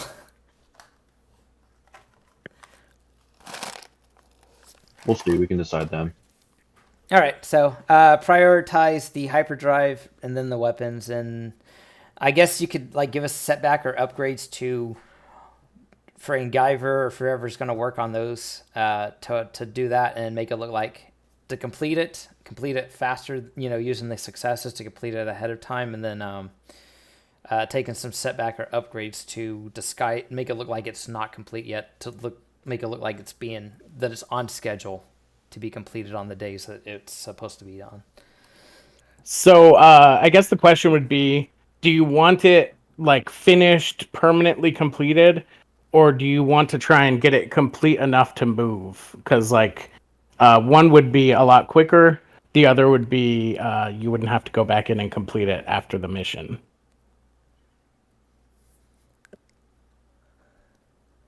Would we have reasonably the tools and parts that we need to finish it if we did like jump out of here? Well, yeah, we get our tools from the when we go in. Oh yeah, the parts. No, I'd say that most of the parts are in place right now. Okay. They're just kind of being kind of finished, or the installations are being completed. Then yeah, probably ASAP is our best bet. So yeah, we'll say that you can do like a rush job on it to get it functional, and then you'd have to at some point after you make the escape, kind of do the completion so that it's long-term functional. So functional would be half the time with an upgrade and 2 setback, we'll say. And I'll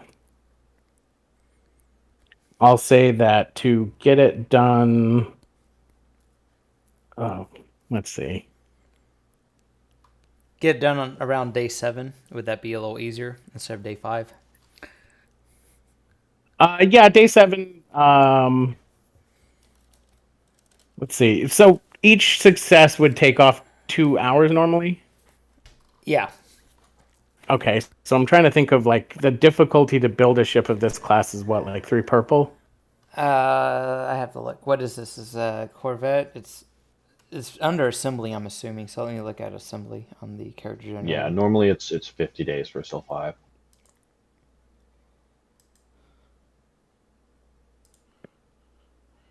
All right. Let's see. So on the crafting charts, I actually have vehicles. So the assembly. Normally. Yeah, So it'd be 4 purple for a silhouette 5 like this. Okay, so yeah, 4 purple.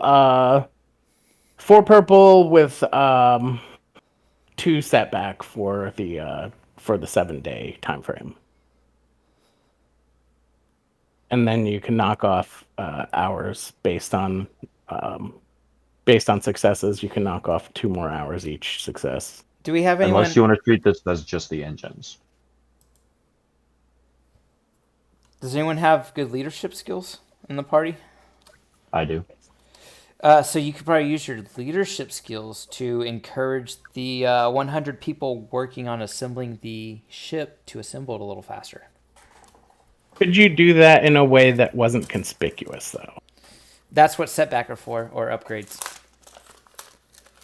Instead of having to make multiple rolls, you can combine them and add if you want. It's up to the GM. So you're just kind of like moving through the group of people, kind of giving an encouraging word here and there. Yeah, so- right. yeah. It's kind of a, you're doing great work for the Empire. We're going to kill so many goddamn rebels with this. Yeah, I'd say you can do that.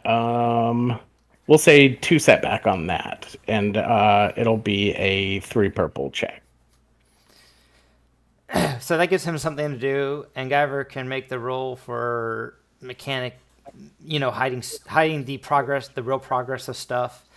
My character would like to, since he's now an admin during those days, we got 7 days. He's not going to do it all at once, but he's going to ask the droid about how many other R7s are actually authorized to be up here, so he can get an idea of how many R7s we have to get on the ship on day 7, find out its schedules, and program the astrogation computer so that our coordinates are in there, encrypt it, and Build more R7s? huh? Do I have to build more R7s then? No, I just got to find out what their schedules are, and then we just have them. Yeah, say if we're swapping them out, then we know how many can be up there and stuff. I need to. Oh, why are we swapping them out? I thought we need to take the R7s with us. That's what I'm saying. We're gonna like swipe them out, hide them, sell them, and then have the fake ones I made, act like them and do whatever we need them. I think one idea I don't know if I actually explicitly said this, but one idea I had is we can have the 2 fake R7s moving around on the. Have they been leaving the Gozonti at all, or have they been? You've only seen the one so far. Okay. And it was at the computer terminal the entire time, except when Necro had him move to the refresher. So having one of them move out, like having one of our fake ones walk out of the ship and then go over and walk up to something and explode could be our first. Well, I don't, or we could have it be walked off the ship, and like Jahat could be like, "Hey, I detected explosives in this droid." So, or we could have it blow something up. So the one that I'm actually an admin of now, I can actually ask it questions because it would see me as like an officer, so I could get a count for how many R7s there are, what their duties are, or what console has their duties. Where do they go to get their duties for the day? Necro can get that information just by asking the droid. He could do that on day 2. All right, so the risky stuff is going to be moving stuff onto the ship, like moving contraband onto the 4th level. How frequently are we talking here? Like, I know you guys are moving some explosives up. I know you're moving some weapons up.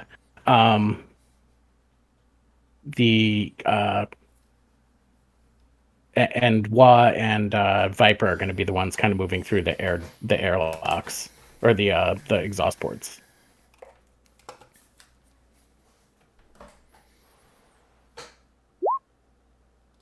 Are you guys going to be doing multiple trips, or just kind of getting some stuff up there and then finding a hiding spot? I mean, I would think taking several things up in various trips would make it look perhaps a little more non-suspicious than if we just have a boatload of stuff and we're like, yeah, we're taking this all up. Yeah, I agree. Taking stuff up bit by bit, and Jahat can take up a decent little bit of stuff in his briefcase. So that'll help a lot.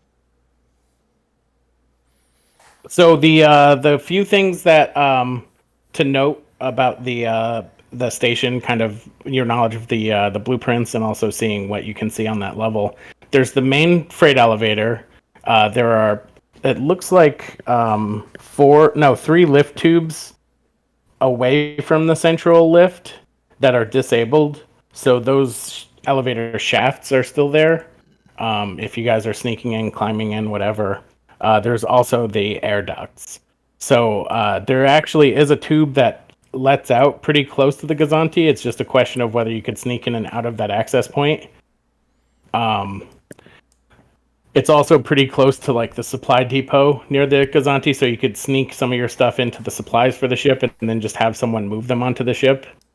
There are a few kind of options like that you could use to get stuff up there. It's just kind of a question of how much stuff. I know the stealthy guys are pretty stealthy, so you'd mainly be rolling to generate advantage to get other benefits from kind of doing all that, like overhearing conversations, stuff like that. Okay, so could we, like I said, do the stealth thing? I said if we need to like have these parts potentially requisitioned, so we have to break into the computer. Like maybe if we need to build spikes, computer spikes to do that, then we can do that, or whatnot. Yeah, if you're moving like large amounts of stuff all at once, the best bet is to try and make an order, like the componentized droids and cases. It might be best to try and create an order to move those crates from So the could supply elevator. have my ship come in to the lower part dock and say it's got special parts ordered for the Gozonti, it's dropping them off, and then that way we can get in and deliver all that stuff. I think that'll draw a little bit too much attention to us on the ship. Ketkem has a code cylinder I built with malware on it, which will destroy anything it's plugged into. So if there's a crucial area that has a scanner that you want disabled, that our stealth people are going to be using, Ketkem, I think, is pretty skullduggery smart and might be able to swap out someone's code cylinder with it, so that when they plug their, maybe one of the people that are in charge of checking the scanners and stuff, maybe Ketkem, maybe you might be able to swap out the code cylinder with the one I created with the malware on it, and they could actually break their scanning system. And that way it's not tied to you.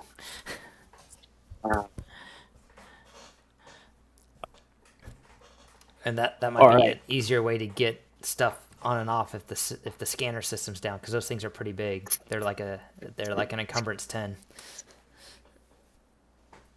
Oh, also to answer David, the stealth checks would be moving stuff from the access points.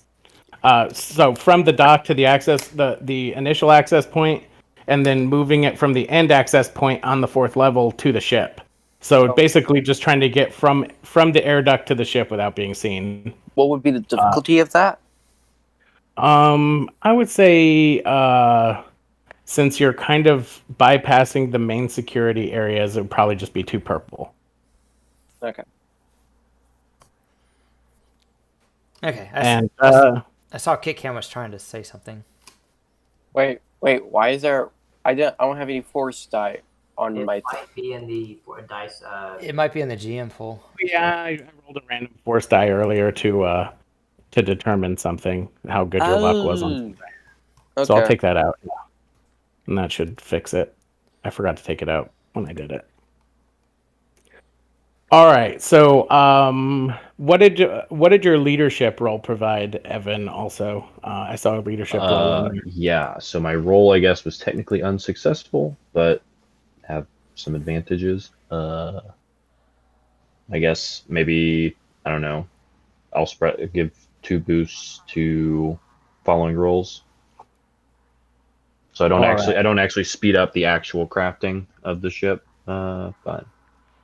And then I'll need Angiver to do like a crafting check during his shift or his shifts for the next few days to see how successful the completion of the engine systems are. Okay, what's the difficulty? 4 purple. And I think, did I say 2 setback and 4 purple? I did. No, I think you said the 2 setback for the astrogation stuff. And feel free to spend some dark side points if you want. Oh, I have a use for the last 3 there. Oh no, a GM that plans. We're in trouble. Oh. I did forget to mention during the planning session, but I would have Necro's our slicer, right? Yeah. Okay, double checking. I would have specifically mentioned to him to pay careful attention around the bridge also at some point in here, check around the bridge and make sure that there's not some kind of like kill switch up there that'll take away control from us. Or maybe ask your droid and see if that's set up. Okay, so there's a lot of stuff I need to do computer-wise. So I don't. We might have to resolve that through a couple roles because the astrogation computer has to be programmed. The Right. Yeah. So day one, we'll say that day two. you guys are kind of getting things into place. You're probably asking some questions of the RA. You can find out that there are 2 other RA7 droids in storage, where all the security droids are being stored. Is it scheduled to be on the Gozonti? Yes, they're scheduled to be part of the ship's complement. They're just not currently powered on. They do rotate on different shifts. So this shift, because RA7 is the one that you have kind of gotten access to. Okay, I'd like to know where they're stored and see if they are within range of the restraining bolts. Control my restraining. It's on controller. the first deck where all the security droids are. They're just at the back of that compartment behind all of them. Oh, they're actually stored on the ship. Okay, cool. Yeah, there's 2 additional RA7s stored in that compartment. Oh, okay. Knowing that information, I'm assuming this droid goes to relieve the other droid whenever his shifts up and it's time to put a new one in. Yes. All right, so day 2, when does his shift end? When does this stuff end? I'd say that they're on kind of a similar. What is the droid rest cycle? Do they need 8 I'd hours. say that, and your shifts are like 10 hours, 4 days a week. So they're probably on like a 10-hour rotation, but no, 12-hour rotation. So I'll find out next time he's online, and I will have created 2 computer spikes to do the exact same thing. And whenever he goes to relieve himself to activate a droid to take his place, he will put the computer spike in that will make me an admin user. So my character will build 2 computer spikes and implant them with, or build them using the 3 mall comms. So it's like 550 credits worth of parts instead of the usual 300. So I'll spend 1,100 credits building 2 remote computer spikes, and all it does is add me as an admin user, and then I'll have this RA7. Droids? Say what? On the other 2 droids? Yeah, on the other 2 droids. So Okay. I'm going to do that at some point in time. So I'm just laying out all the stuff that my character's going to be doing during these 7 days, while everyone else is doing their stealth rolls and sneaking stuff on and doing mechanics. All right. So let's say for day 1 and day 2, we need Angiver to do the computers roll to try and get the orders if you're going to be moving the droid parts up. And let's see, we need stealth rolls for Wa and Viper. What's the computer roll? What's the difficulty? It would be. This isn't as secure as the droids themselves because I don't think the person who programmed the droids did every single bit of programming on the station. I have to roll for the computer spikes first.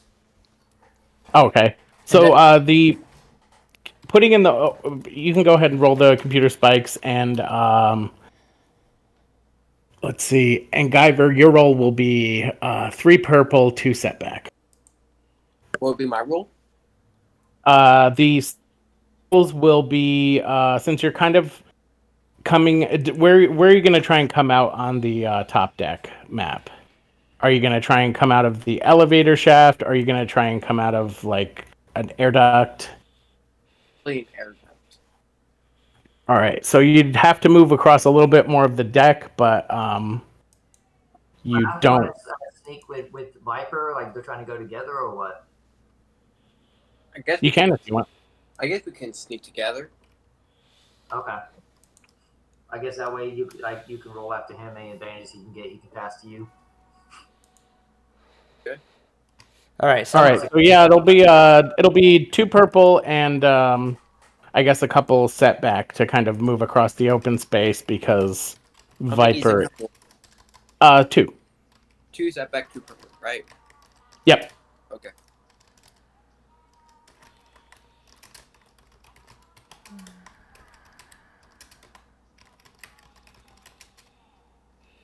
Oh, are you wearing the uniform? Like, is Wall wearing like his uniform as he's moving across the open space? I don't think he would Probably. be. Oh, do you want the benefits of your armor? Because you can't have both, we determined. Oh, so you're stealthy without armor? Okay, cool. Mm-hmm. All right. So yeah, you're able to. Viper's able to kind of sneak to the entrance of the ship.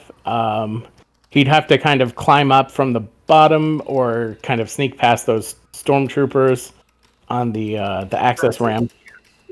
He's able to get up there. Yeah, so you're able to kind of find a way into the ship and kind of deposit whatever he's carrying if he wants to. Yeah, it's gonna probably sneak up the mines and stuff like that so we can hide it.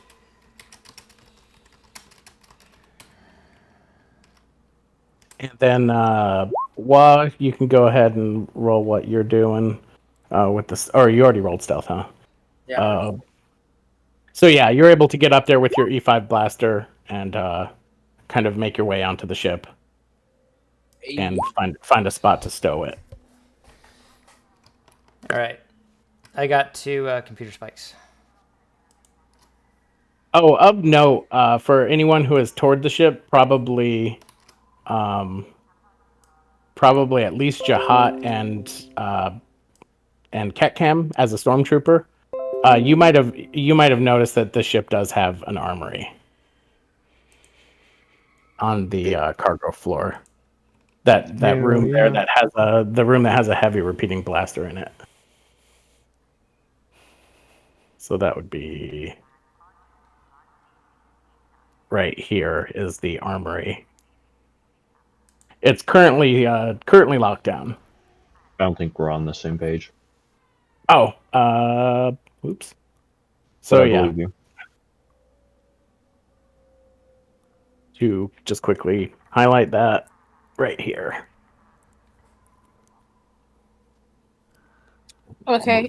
You said that was locked down. Yes.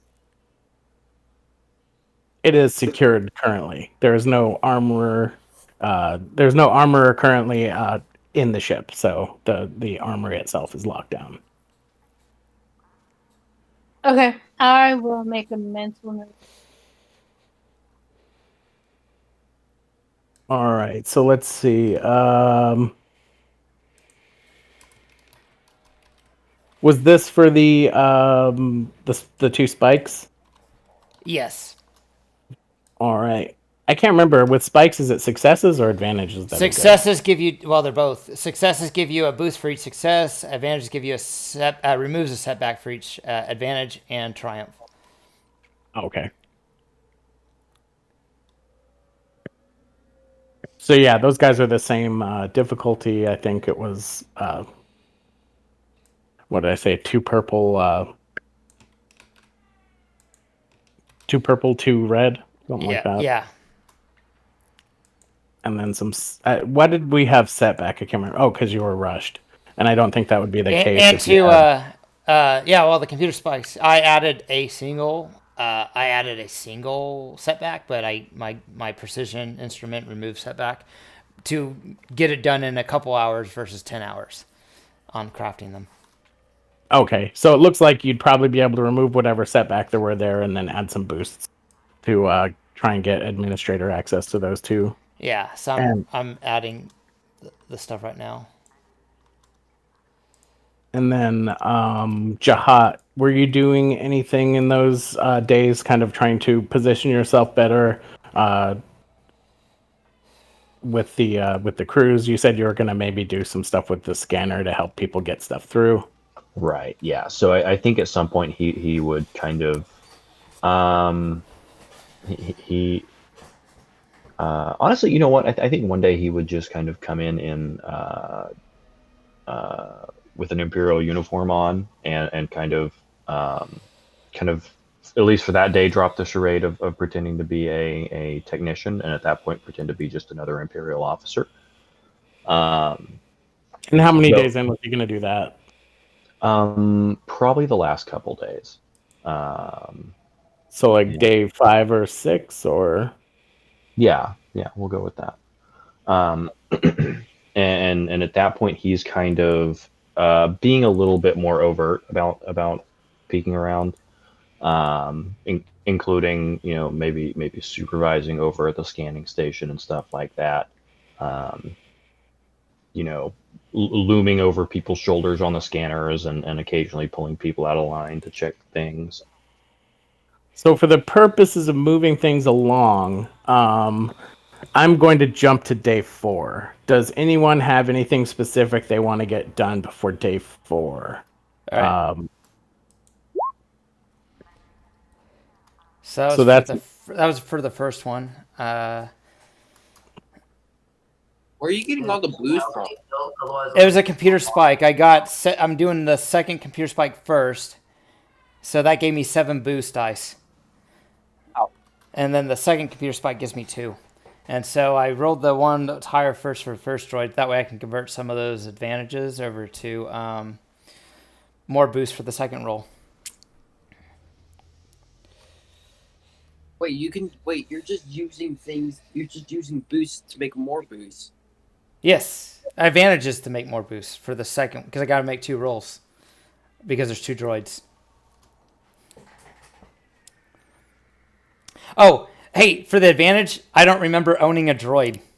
I mean, for the triumph, I don't remember owning a droid. Is that applicable? No, you probably remember. No, there's a specific thing. Let me see what on it the does. computer charts. I don't remember owning a droid. Am I looking on the wrong chart? Slicing? I think. Oh, yeah, but it's not a triumph. It's only 3 advantages. I don't recall ever owning a droid. A droid reprogramming attempt succeeds beyond the character's expectation. The droid reboots entirely, wiping previous memories, and now views the character as its master. Character adds automatic success to leadership checks to give that droid an order. I don't want to erase its memories though, so I'll just stick to. That might be a little bit more conspicuous to do that, because the whole Yeah. it has. So never functions mind. to perform. I was thinking that was something else, but okay.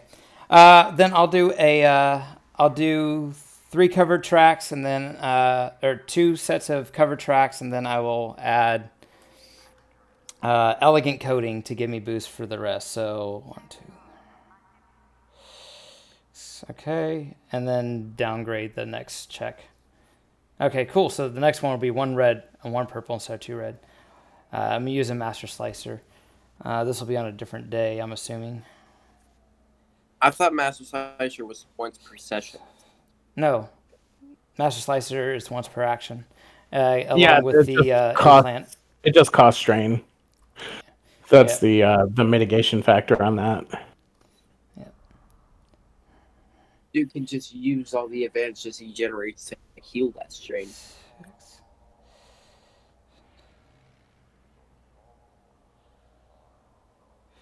Okay, I'll just add 4 more boost dice. I'll take 3 strain back, and then I'll do the same thing for the next raid.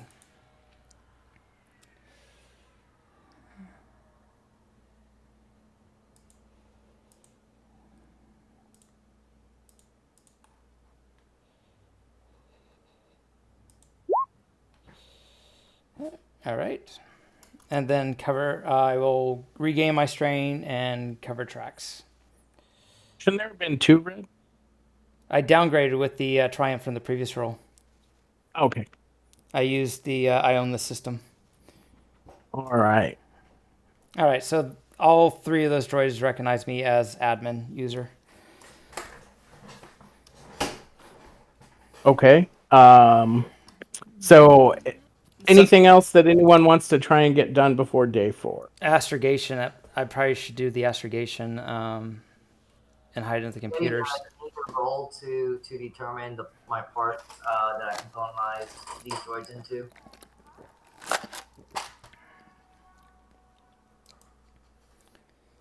Can you repeat that? You were breaking up for me. So when I componentize them, it adds to the setback to for them to realize what that it's a droid or whatever. So I think the people who are doing the scanning needs to like do the rolls in right. Hold on a sec. My volume got turned down. What did you say? He says when they're looking at the parts he's smuggling on, he added a bunch of setback for them to determine that it's actually droid parts versus what they're supposed to be. So he was asking if you wanted to roll that. Okay, so how many setback? What's your hardest one? And came with like 10 setback, and then the other ones were like with 9 or 10 setback each. But also, you could just go through my line. Yeah, you could just go through his line. Do you want to coordinate that?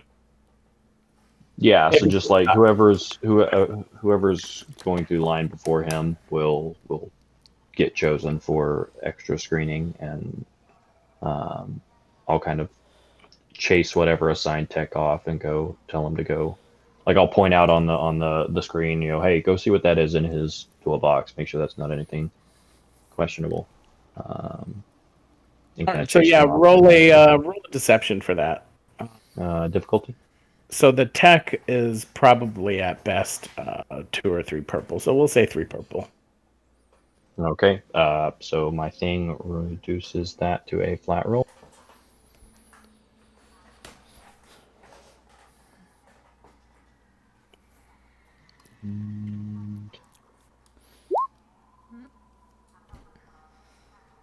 Ta-da. All right. So yeah, you managed to kind of time that just right so that the tech goes through. The tech goes and checks out the container that you flagged for extra inspection, and the crate with the droid parts comes through. You can see some stuff flash on the screen, but it doesn't draw his attention because he's kind of distracted with the other task. And then the crate makes it through without anyone noticing. And then with the work orders, it's transported up to the ship and loaded into the cargo bay. To hide an astrogation check, to encrypt it, I mean, the astrogation check would be simple since I'm scheduled to be up there anyways, and I'll just do it during the 30-minute period that I have in between the droid sweep and the floor deck that my character's on. So what kind of computer check? Do I just do a normal encryption, or do you want to add any modifiers to it? Just since these systems have been programmed, it does get the 2 upgrades by the defensive slicer. So I would say the encryption roll with the 2 upgrades.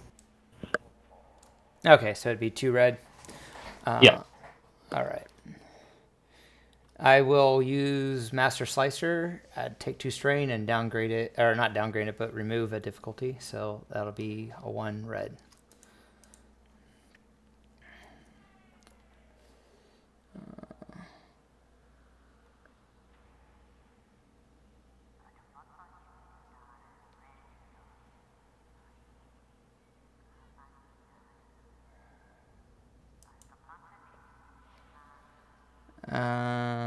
Okay. Oh, there it goes. All right.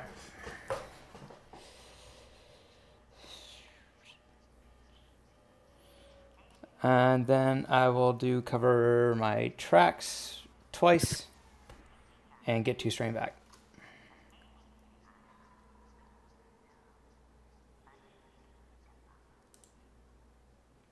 So cover your tracks. Is that 2 setback or 1 setback each? It's 2 setback each, so it's 4 additional setback. And then they got to roll against my computer plus defensive slicing. All right, so day 4 comes around, and you guys have been up there for a couple of hours. And about 2-3 hours into the shift, a Lambda-class shuttle starts to approach the dock.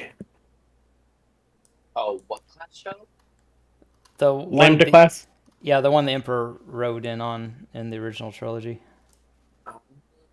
And Is it makes its approach and lands on the 4th level. I'm gonna go approach. Shit. Where's my list? What's his name? I'll go find Commander Reaver, the TIE commander, and be like, "Hey, who do we have somebody important coming in today?" Damned if I know. He looks over your shoulder as you're asking him, and he says, "Oh shit." And then you see a squad of death troopers fan out from the ship and take up positions in 2 wedges outside of the vehicle. Oh, I hate important people. Or is it on the map? Is it showing?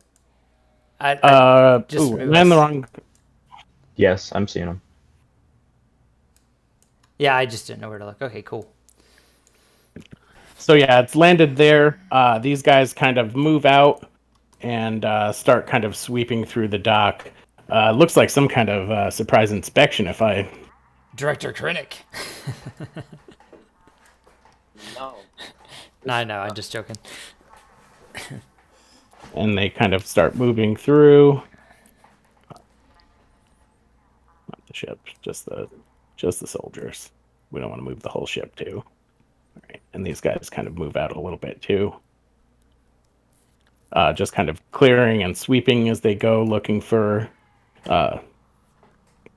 any kind of oddities with their black stormtrooper armor and their blaster rifles, kind of moving in a tactical formation with about 10 meters separation or 10 feet separation between each soldier.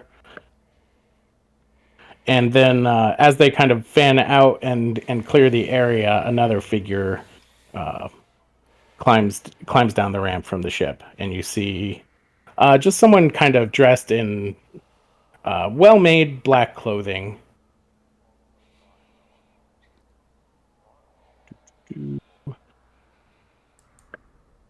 Disembark from the ship.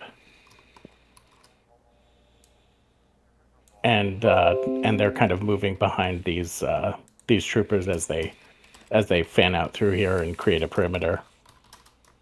And as he's standing there, the head technical officer that you talked to the other day kind of rushes forward to kind of meet up with this kind of figure that seems to be in charge but is not wearing a uniform or insignia of any kind. Sir, we didn't expect an inspection today. Yes, well, I figured we would do a surprise spot inspection to make sure that everything was in order and make sure that my ship will be ready on schedule. Have there been any problems? Oh, no, we've been just business as usual up here. We've just been on schedule as planned. Seems like everything is moving along without a hitch.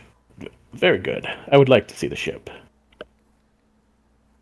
So he kind of starts moving forward toward the ship. The one of the teams of these troopers kind of position themselves as a perimeter around the ship, and then the other team moves forward with him. Which is it? Is this guy the one? Who's Yes. okay? Does he look like that? Roughly. I just kind of grabbed the token. Oh, okay. I don't think he looks like that actually at all.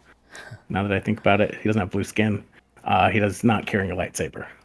Well, that's not blue skin. That's like it's supposed to be Inquisitor clothing. Yeah, and he could probably pass for an Inquisitor. He's wearing all black. He seems to be in charge of these Imperials, but doesn't have any kind of rank or insignia or uniform.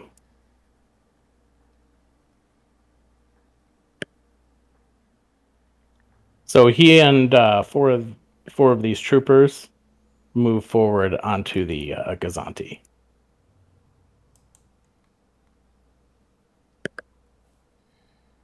I'm gonna move those tokens over.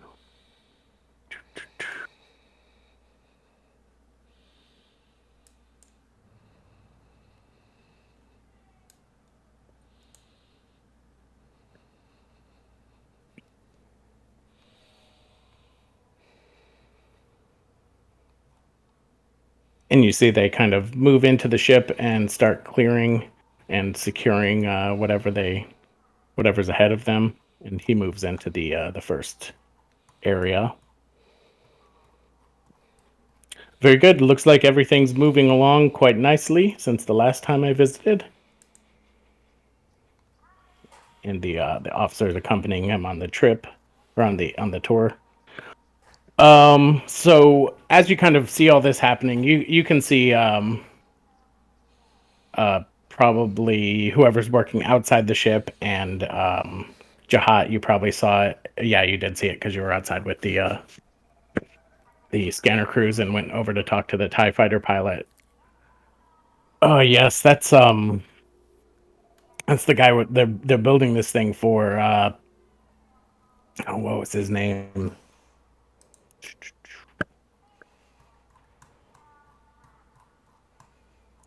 Isaj Grieve. Not sure what his deal is. Seems to be important though. Yeah, they don't hand out those Death Trooper guys to just anybody. Never caught a rank though. I'm guessing he's ISB like you. Maybe you've heard of him.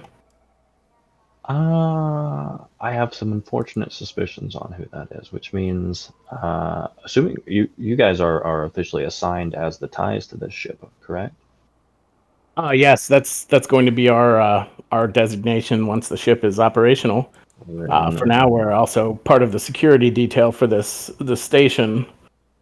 In that case, congratulations. If that is who, or rather what I suspect it is, then that is a extremely prestigious and potentially very good for your career move. But we've talked. I've heard. You've told me some of your stories. I'm sure it's quite well deserved. Yes, sometimes it's better to avoid that kind of attention, but I'll take it when I can get it, I suppose. Oh yeah, I'm sure if you spend some time here with him, wouldn't surprise me if they upgrade you to one of the interceptors or even one of those new. Well, you may not have heard about those yet, but some of the newer models I think you'd probably enjoy. And as you're working on the second level, you see the lift come up with I guess I didn't do what I thought I was doing. I thought I was moving them, but I just made a copy. First, 4 Death Troopers come up with Black Stormtrooper armor, and they're more customized weaponry, and sweep the immediate area. Then the lift goes back down and comes up again with a unmarked, what appears to be some sort of Imperial, with another kind of the officer that's in charge of technical operations on the ship right now, and he seems to be giving him a tour. And I think, are you still on deck 2, Necro? Yes, that's where I'm assigned. So yeah, you see these guys coming up, and they start moving through.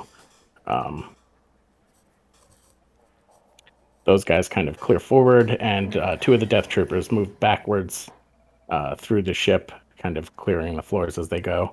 They check you as they move past. They check your identification and make sure that you belong here. And they kind of check as they pass by any other worker to make sure that they belong here, or that sort of thing.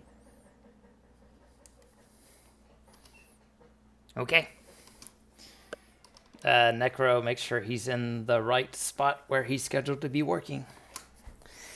All right. Very good.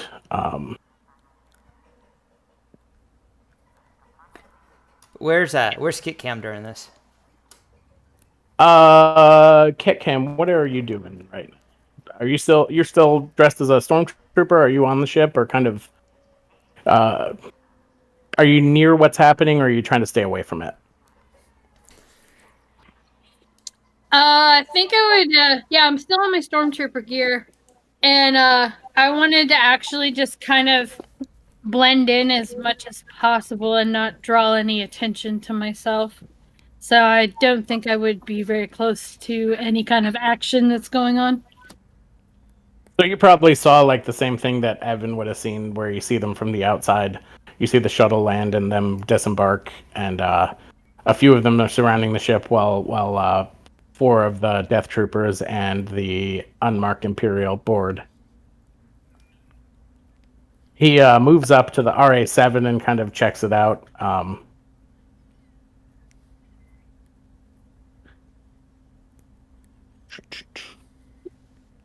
Okay, yeah. Anything that happens, I'll just kind of keep my distance and make like a mental note of things.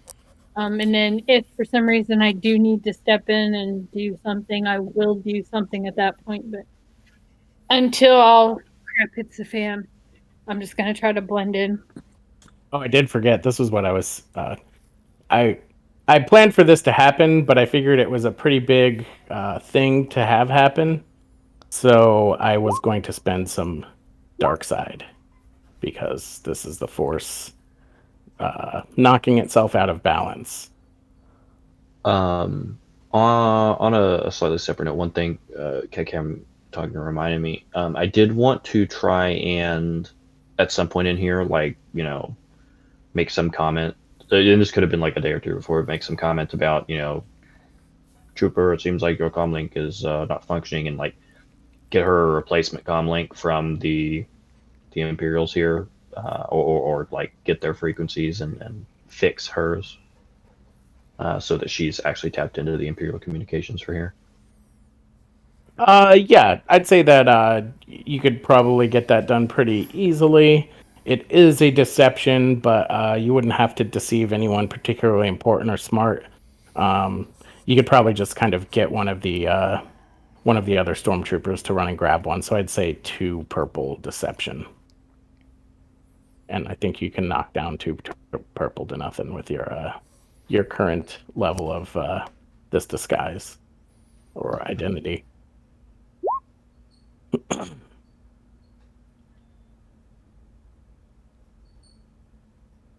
And let's see. So he's kind of moving through. He stops at the RA7 for a moment, kind of briefly visually inspects it.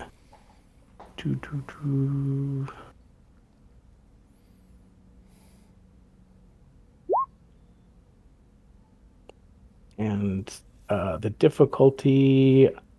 Is there a difficulty to any kind of visual inspection? He's just kind of. I know you covered your work in the computer stuff you did. To try and find what I did, he'd actually have to slice through and look through its programming. Just to visually look, there are no marks on it. I don't think you deactivated the restraining bolt. I did not. I just hijacked it briefly, turned it on, then turned it off after adding me as an admin. But that's assuming that this is the first one I did, because then he put in computer spikes on the other 2 that activated, and then the computer spikes burned themselves out. Did you turn the restraining bolt back off? I never touched the restraining bolt. I just hijacked the signal to get him to come to the refresher, and then that was it. I was done with the restraining bolt. Okay, because it was deactivated when you first accessed it. Yeah, and I turned it off after I was done.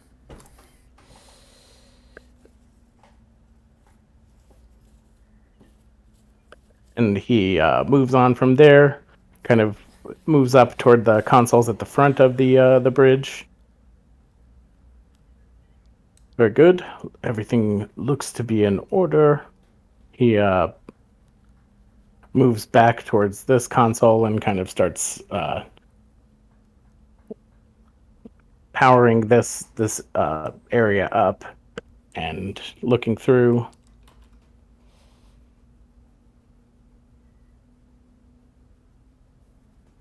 And he's there for about 30 or 40 more minutes, and then moves backwards. And you said 5 or 6 more days until completion? Yes, sir. Everything is moving on according to schedule. We should be 6 days at the most to have this complete for you. Very good. I will. I'm looking forward to picking it up. Very good work. All right, let's go, guys. And they Roger that, sir. They all move back toward the lift, and they head down first, and then he follows. And that's where you close the door when he's halfway through.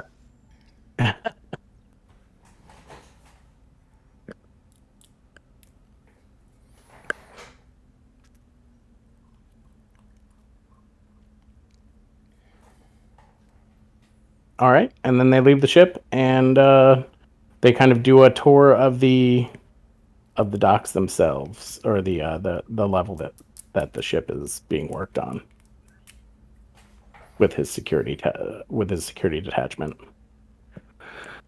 Is anyone doing anything while this is happening? Nope. Gonna try and do as much avoiding drawing attention as possible. Necro will be working on the systems he is scheduled to work on for today. All right.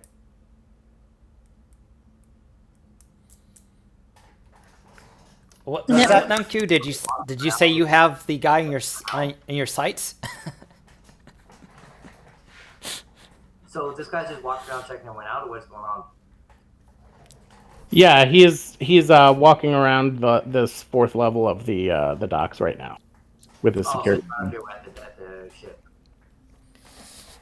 He was on the ship for probably close to an hour, and then he disembarked the ship and kind of met back up with the rest of his security detachment and started moving around this level. Does Well have him in his sights on his big gun? I don't know. Did Wow bring his big gun? I did not bring my big gun. I just brought my small gun. Oh well.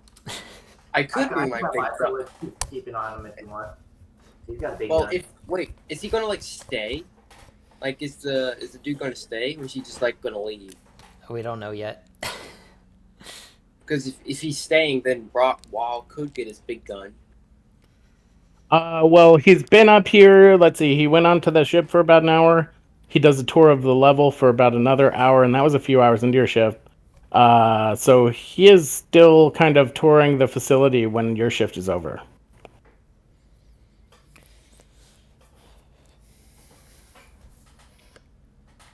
You guys all gonna head out? If our shift's done, yeah. No. Yeah. Avoid suspicion. All right. Anyone staying past their shift, or are you guys all heading out? Jahat doesn't really have a shift at this point, I think, in a lot of ways. So he's gonna keep hanging out. If any of the other imps kind of ask him about it, he's just gonna kind of mention that he doesn't want to leave the place unattended while somebody this important's here. What did Ketkem say? Yeah, no, I was gonna go ahead and call it a day whenever my shift ends.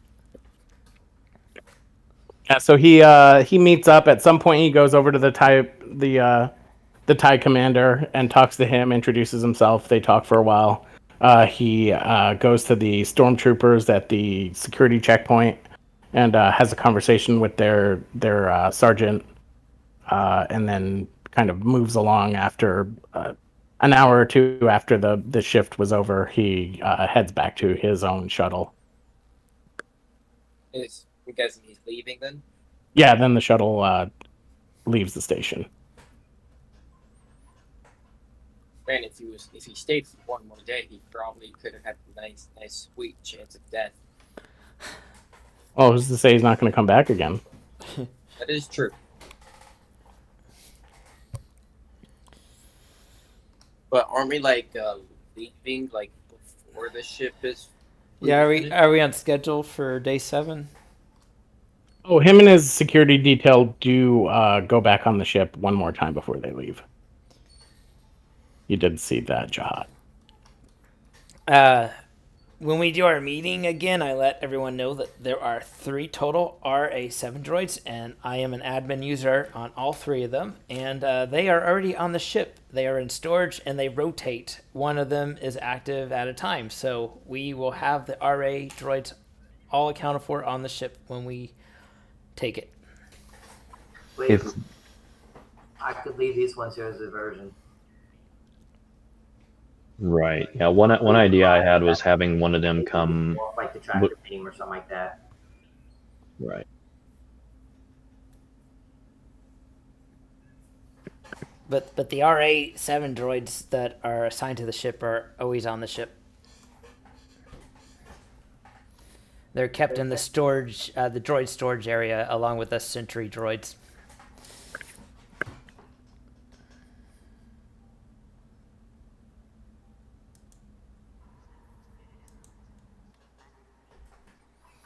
All right, so I think the only other main things we need to do is maybe plant some explosives, maybe on our next shift or two. Yeah, I want to swap out one of the astromech droids with my droid.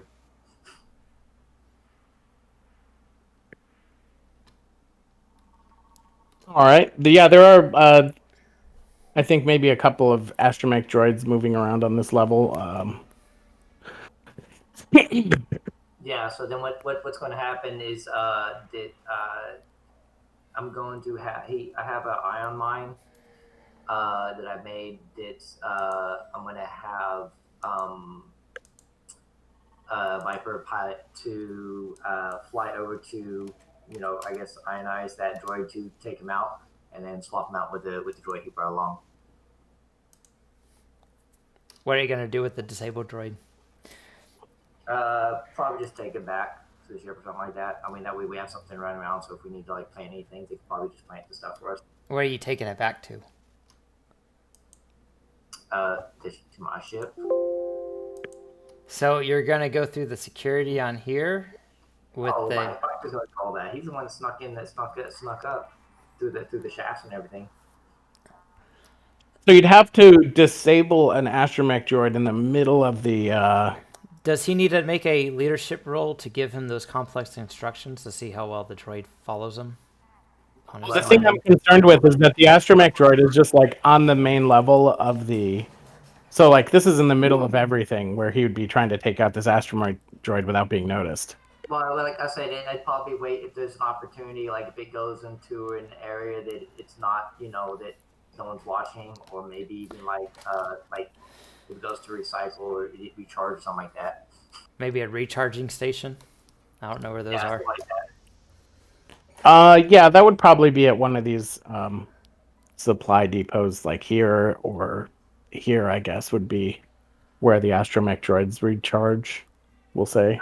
Yeah, so I'll just do that, and then I'll have it go get down out of the vent, pick it, switch them out, and that way we have one on the inside, and like I said, it can go around and plant the explosives that need to.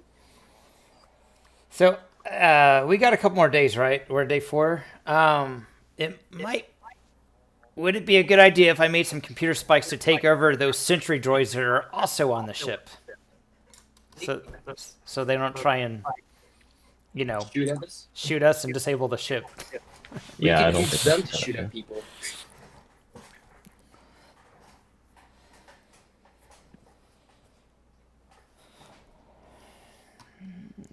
So he could probably squeeze out 2 computer spikes a day when he's not working. So would you be able to do that, though? Because you're working a 10-hour shift and then trying to... So how long does it take? Maybe 1. It says a couple hours if I take a setback instead of 10 hours. Yeah, so I'd say probably 1. 1 if a you day. could.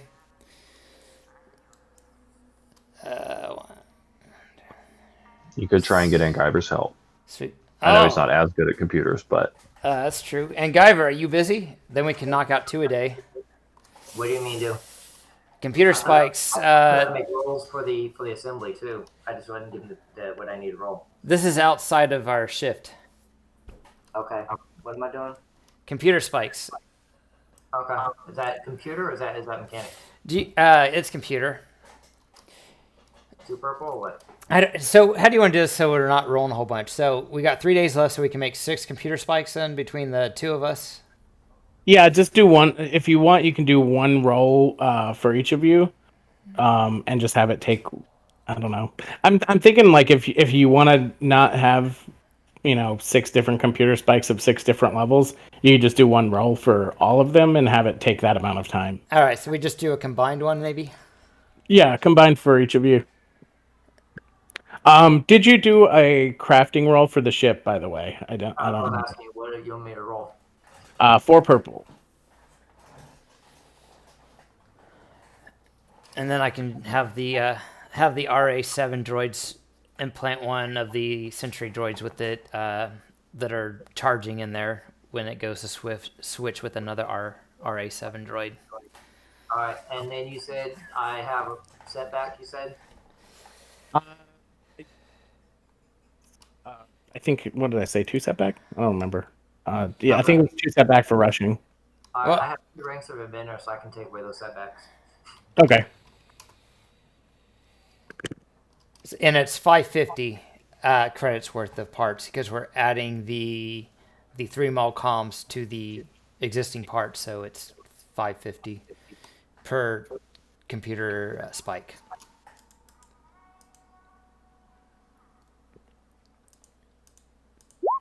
So if we both spend 1,650 credits, we can both build a 3. All right, so that computer spike does 3 blue and removes 1 setback. So I'm fine with using that as well, so we're not all having to roll a bunch. Dang, all those blues that got wasted. That's for the crafting, so you get like 4 hours off of 7 days. All right.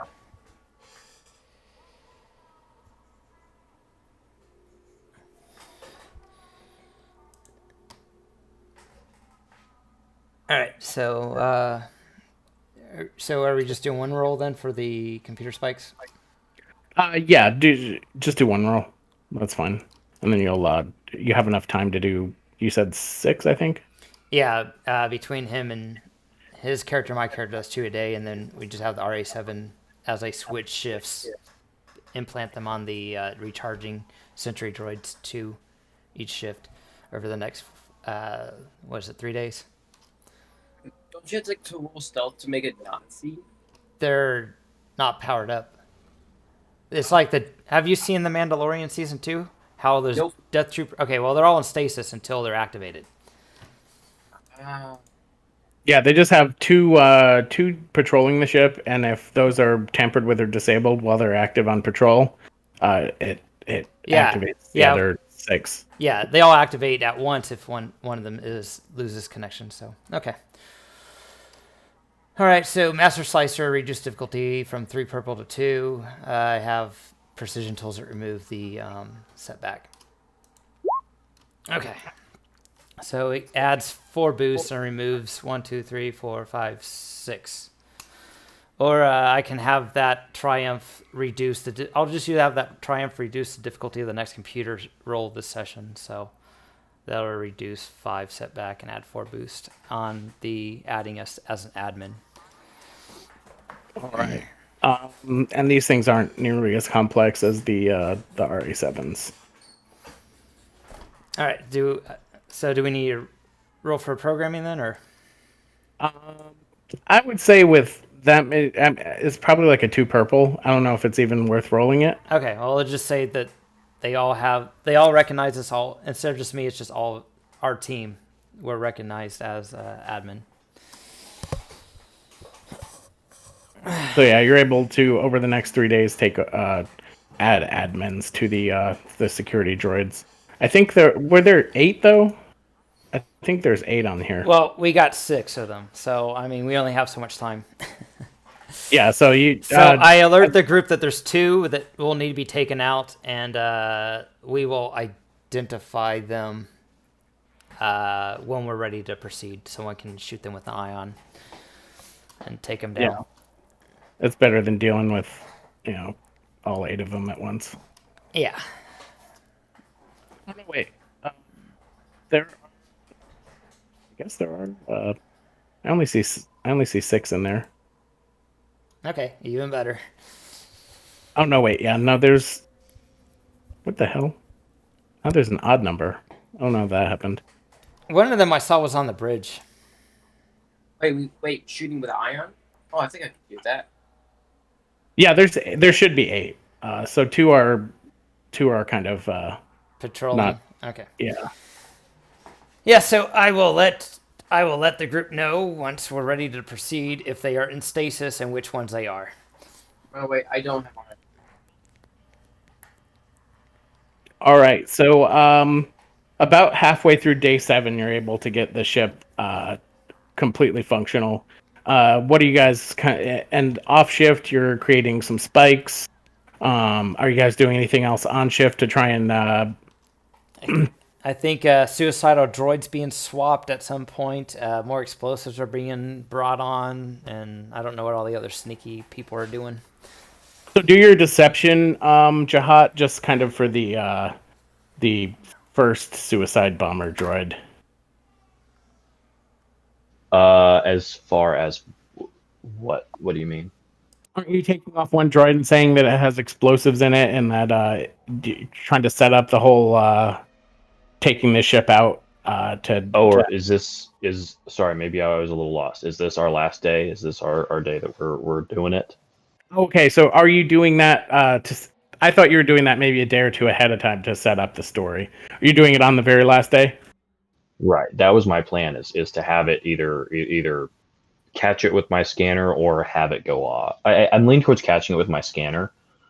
And then my mental picture is catch bombs somewhere with my little explosive scanner, and then be like to get with the officers in charge and what's his name, Sergeant Stone, and be like, hey, don't panic, don't set off alarms and stuff, because if we do that, we don't know how many bombs they have. They'll set them off, and start trying to calmly and quietly get the ships away from the station. Okay. Under the guise of, okay, time to do our engine test flight. And then kind of, hey, let's try and reduce the number of organics on the station here. I'm going to bring in my specialized bomb squad and bring in my 3 minions and have them join me on the ship. And then we can, like, I don't know, pull whatever say, hey, nobody enters or leaves the ship while we're taking it off the station, and just make sure that our team is entirely on the ship at the time. Okay. Does that make sense to everybody? Yep. So unless there are objections, I'm going to move it forward to the beginning of day 7. Before day 7, my character would like to sneak the big gun on. All right. So sneaking the big gun on, are you sneaking it in as a gun or as like a gun in a box? A gun in a box. Are you going to try and get it up the lift, or are you going to try and sneak it through like one of the shafts or exhaust ducts? So that's the least conspicuous. All right. So just do like a regular stealth check, like you did with the E5 blaster, but with like 2 extra setback. So 2 purple and 4 setback? Yes. Okay. These guys aren't like the most perceptive, I don't think. They're just kind of... Wow, that's very lucky. I know, right? What was he rolling for again?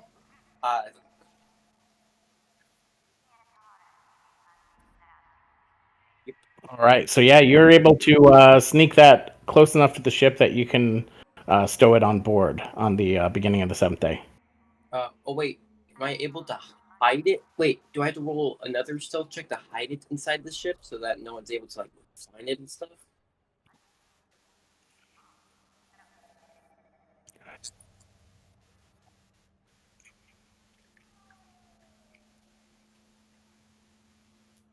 Yeah, and there's Depends some. on. It also depends on how you came in. Like, if you put like your armor in the box and came in your uniform, I do not have any armor. I'm always in my uniform. So, like, if you came in the coveralls that people are all wearing on here and just were carrying a box onto a ship, I don't think people would like question that, as long as you weren't carrying it out of a disabled elevator shaft and got noticed doing that. Definitely would. That definitely would have some eyes being looked at. So yeah, you're able to kind of move this crate close enough to the ship, and since you don't really have like technical skills, you've probably just been kind of on a more manual labor type work contract. Yeah, So you're able to kind of just get the box loaded. These are my cleaning supplies.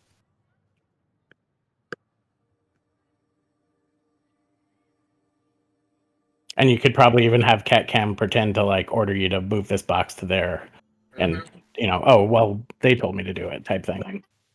Move that box, slumbag. Alien scum.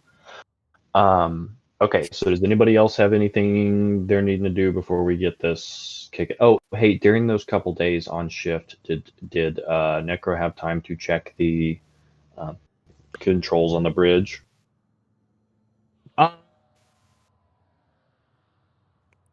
So you're specifically checking the controls on the bridge?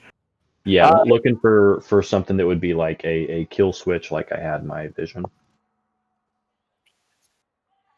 Yeah, you can take a look.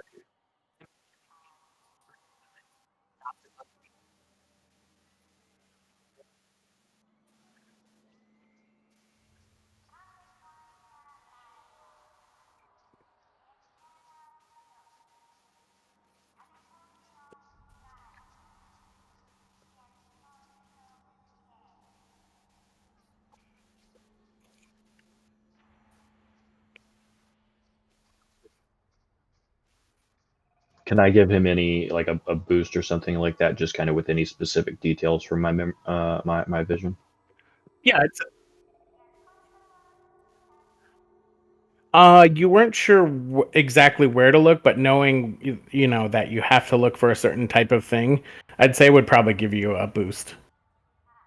Because you kind of you at least at some point in the stream of time there was something here that would have done that, so you know you're looking for something.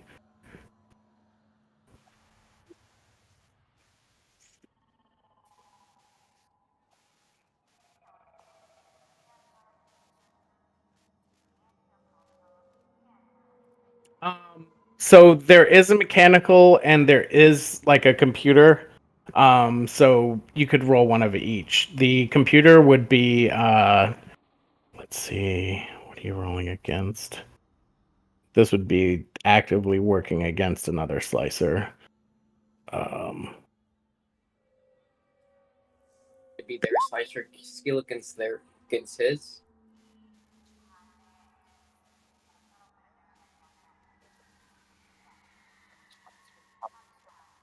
Yeah, I gotta find his token so that I can get his stuff. I was on the wrong map. All right. So it would be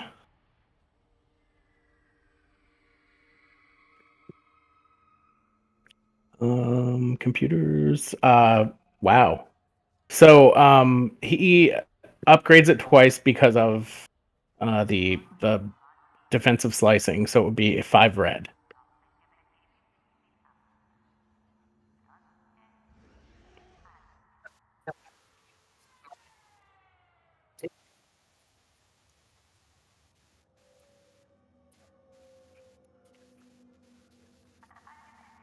All right, so 3 red, 2 purple.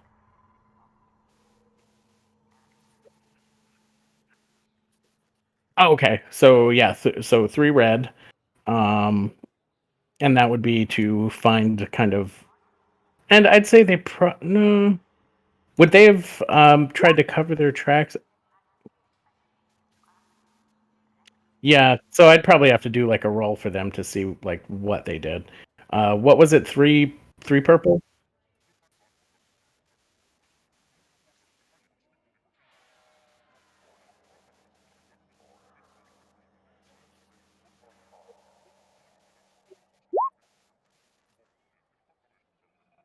All right. So they were able to do some stuff.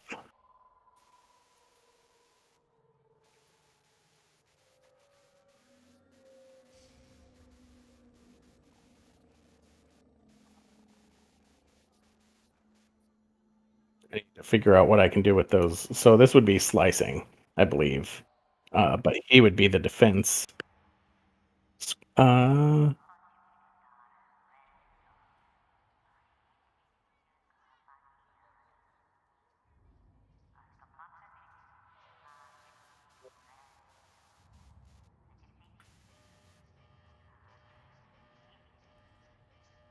it could be custom encryption and just upgrade the difficulty twice. So you'd bring it down once and he'd bring it up twice, so it would be a net increase of 1. Uh,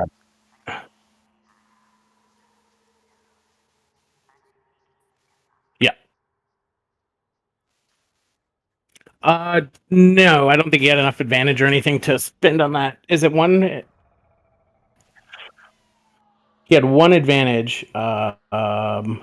Valuable. Not really.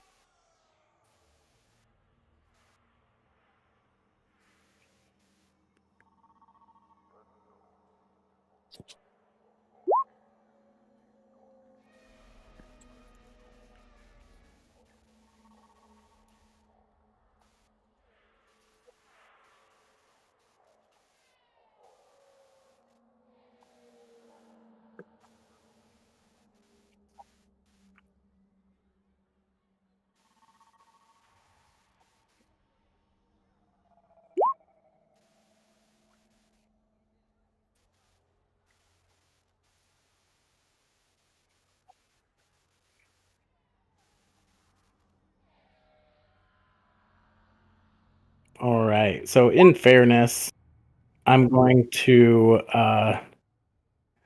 spend that dark side to say that he is currently online. And so what you kind of uncover is that there is something kind of akin to a hardwired HoloNet relay, but not kind of like a long range access point that someone else is accessing. It's not like a full-fledged HoloNet relay where it gives the whole ship HoloNet, but it is a way for someone to access the ship's systems remotely, and it's hardwired into the ship.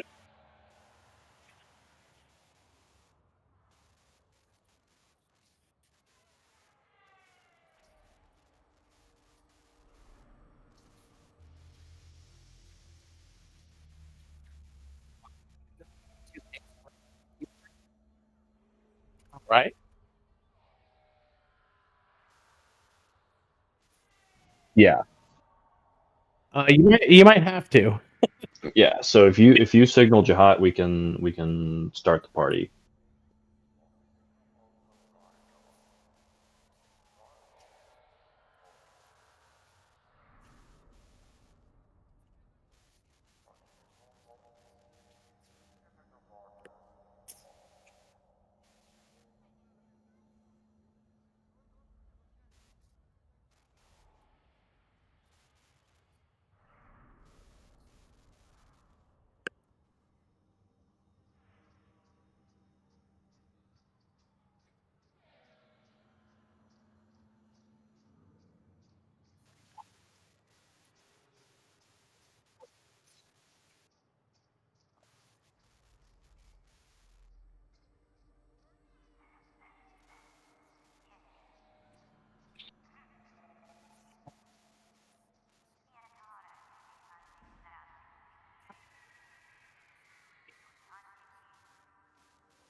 Right now, it would be 5 red, because they're the defender, right? They're still defensive slicing. Yeah.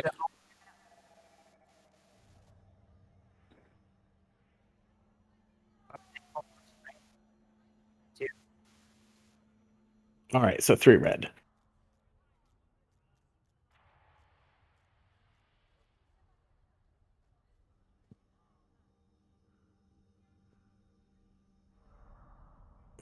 So while this is happening, I should establish where everyone else is.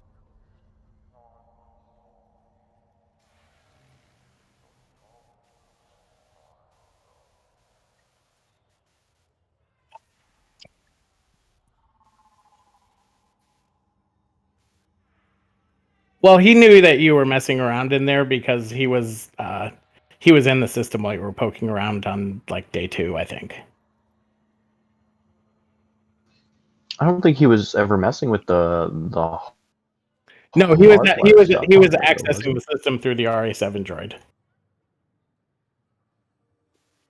He was accessing the system through the RA7 droid. That's why there wasn't a restrainer bolt active. It was just there for show. Okay.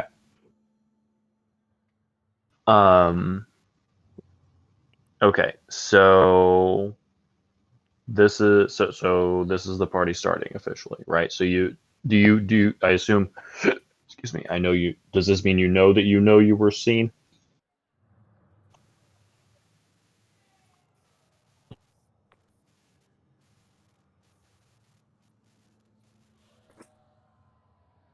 And there's not a way to like hide your I don't know the slicing rule, so there's not a way to hide yourself and prevent him from seeing you.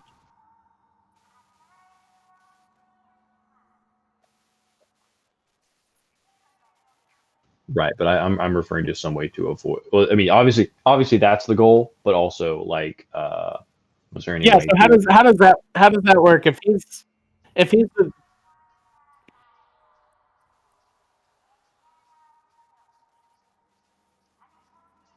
so yeah, I should establish that probably first. Like, since he was in the system and you were looking for what was like for things in the system, would you have been noticed, or would he not necessarily have noticed you right away?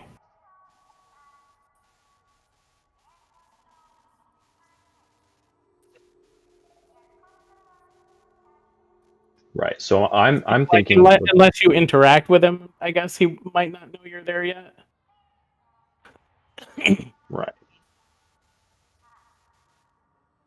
But he also, so you technically don't know he's online either. You just know that there's a remote access point. So we could probably use some of those advantage or something like that to detect them.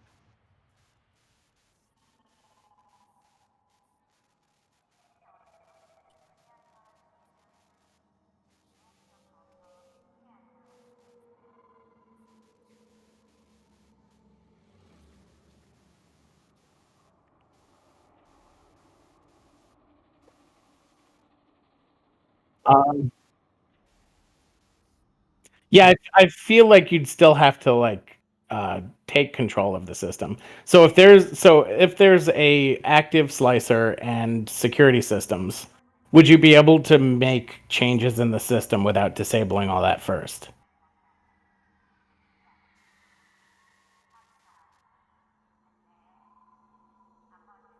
So yeah, like you're kind of in there as an observer, but if you want to start affecting things, you'd have to start disabling anti-personnel, or you'd have to start disabling the security systems.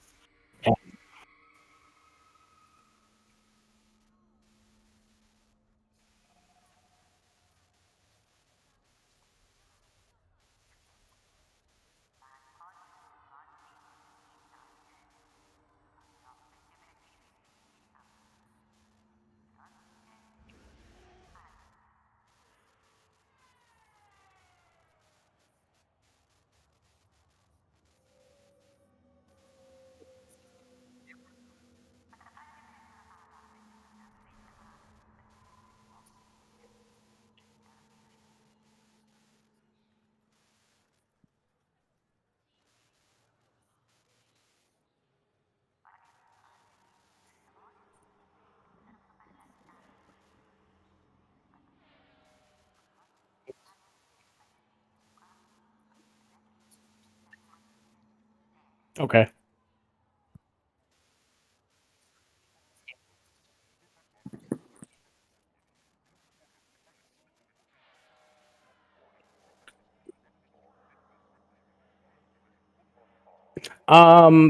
Let's see. I'm trying to think, like, there's information out there. You're not specifically exactly looking for, but might actually come in handy, and you're kind of poking around where it is. So we've got about 5 minutes left and 6 minutes left in the session right now. Yeah. So I think maybe between sessions that gives us time to maybe hash out both what we want to do with this role, and also for you, Stephen, to be able to maybe plan for a more deliberate slicing encounter. Do we want to kind of? Yeah, what I was kind of going to try and do to kind of tip my hand a little bit on the mechanics part of what's going to happen next. I wanted to try for something where there's like a 3-tiered encounter. So Necro's going to be slicing. It might even be more than 3 tiers. So like Necro's going to be slicing. If you guys have to leave early, then Angiver might actually be trying to keep the ship together. If you guys are leaving with the ship fully functional, then he'd be freed up to do other things. There might be an element of the encounter where Jihad is trying to bluff his way through the blockade while you guys are fighting security droids on board the ship or something like that. So just kind of like a few different levels of encounter going on all at the same time as you guys are kind of trying to get this ship past the Imperials. Yeah, so there's going to be TIE fighters, so they're going to be trying to shut down systems while you're trying to use them to fight off attackers in space. And then you won't have as many droids to fight on the ship since some of them were taken care of, but they might be trying to kind of regain control over those too, depending on how the hacking encounter is going. So it'll be kind of chaos, but I'm hoping that it won't be, it'll be more fun than chaos.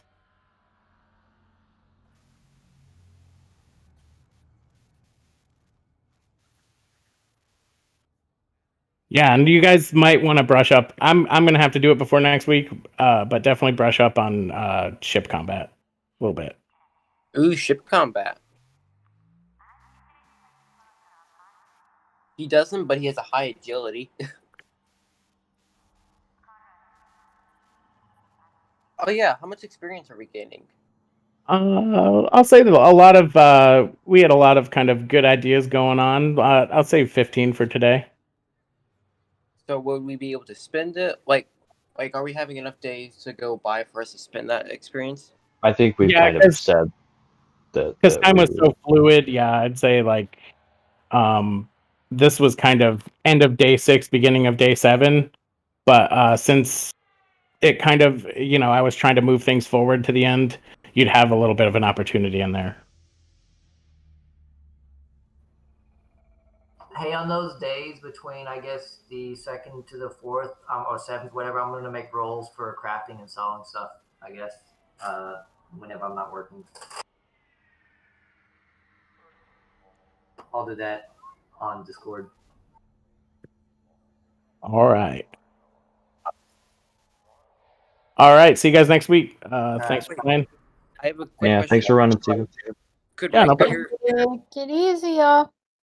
Could my character use the bacon gun as a substitute for the gun, for the gunnery? So like it would pierce 2 armor. So like every 10 points of damage you did would do 1 point to the. It has breach 2. Yeah, so it has breach 2, and I think TIE fighters have armor too. So like you'd have to do at least 10 damage, and if you did 20 or it does a minimum 12 damage. Yeah, that's personal scale damage though. So that's only 1 damage. So if you want to damage hull points on a ship, it takes 10 points of wound damage to cause 1 hull damage. I don't remember how many hull a TIE fighter has. I could also credit and do component hit. Because whenever a vehicle or starship is hit with a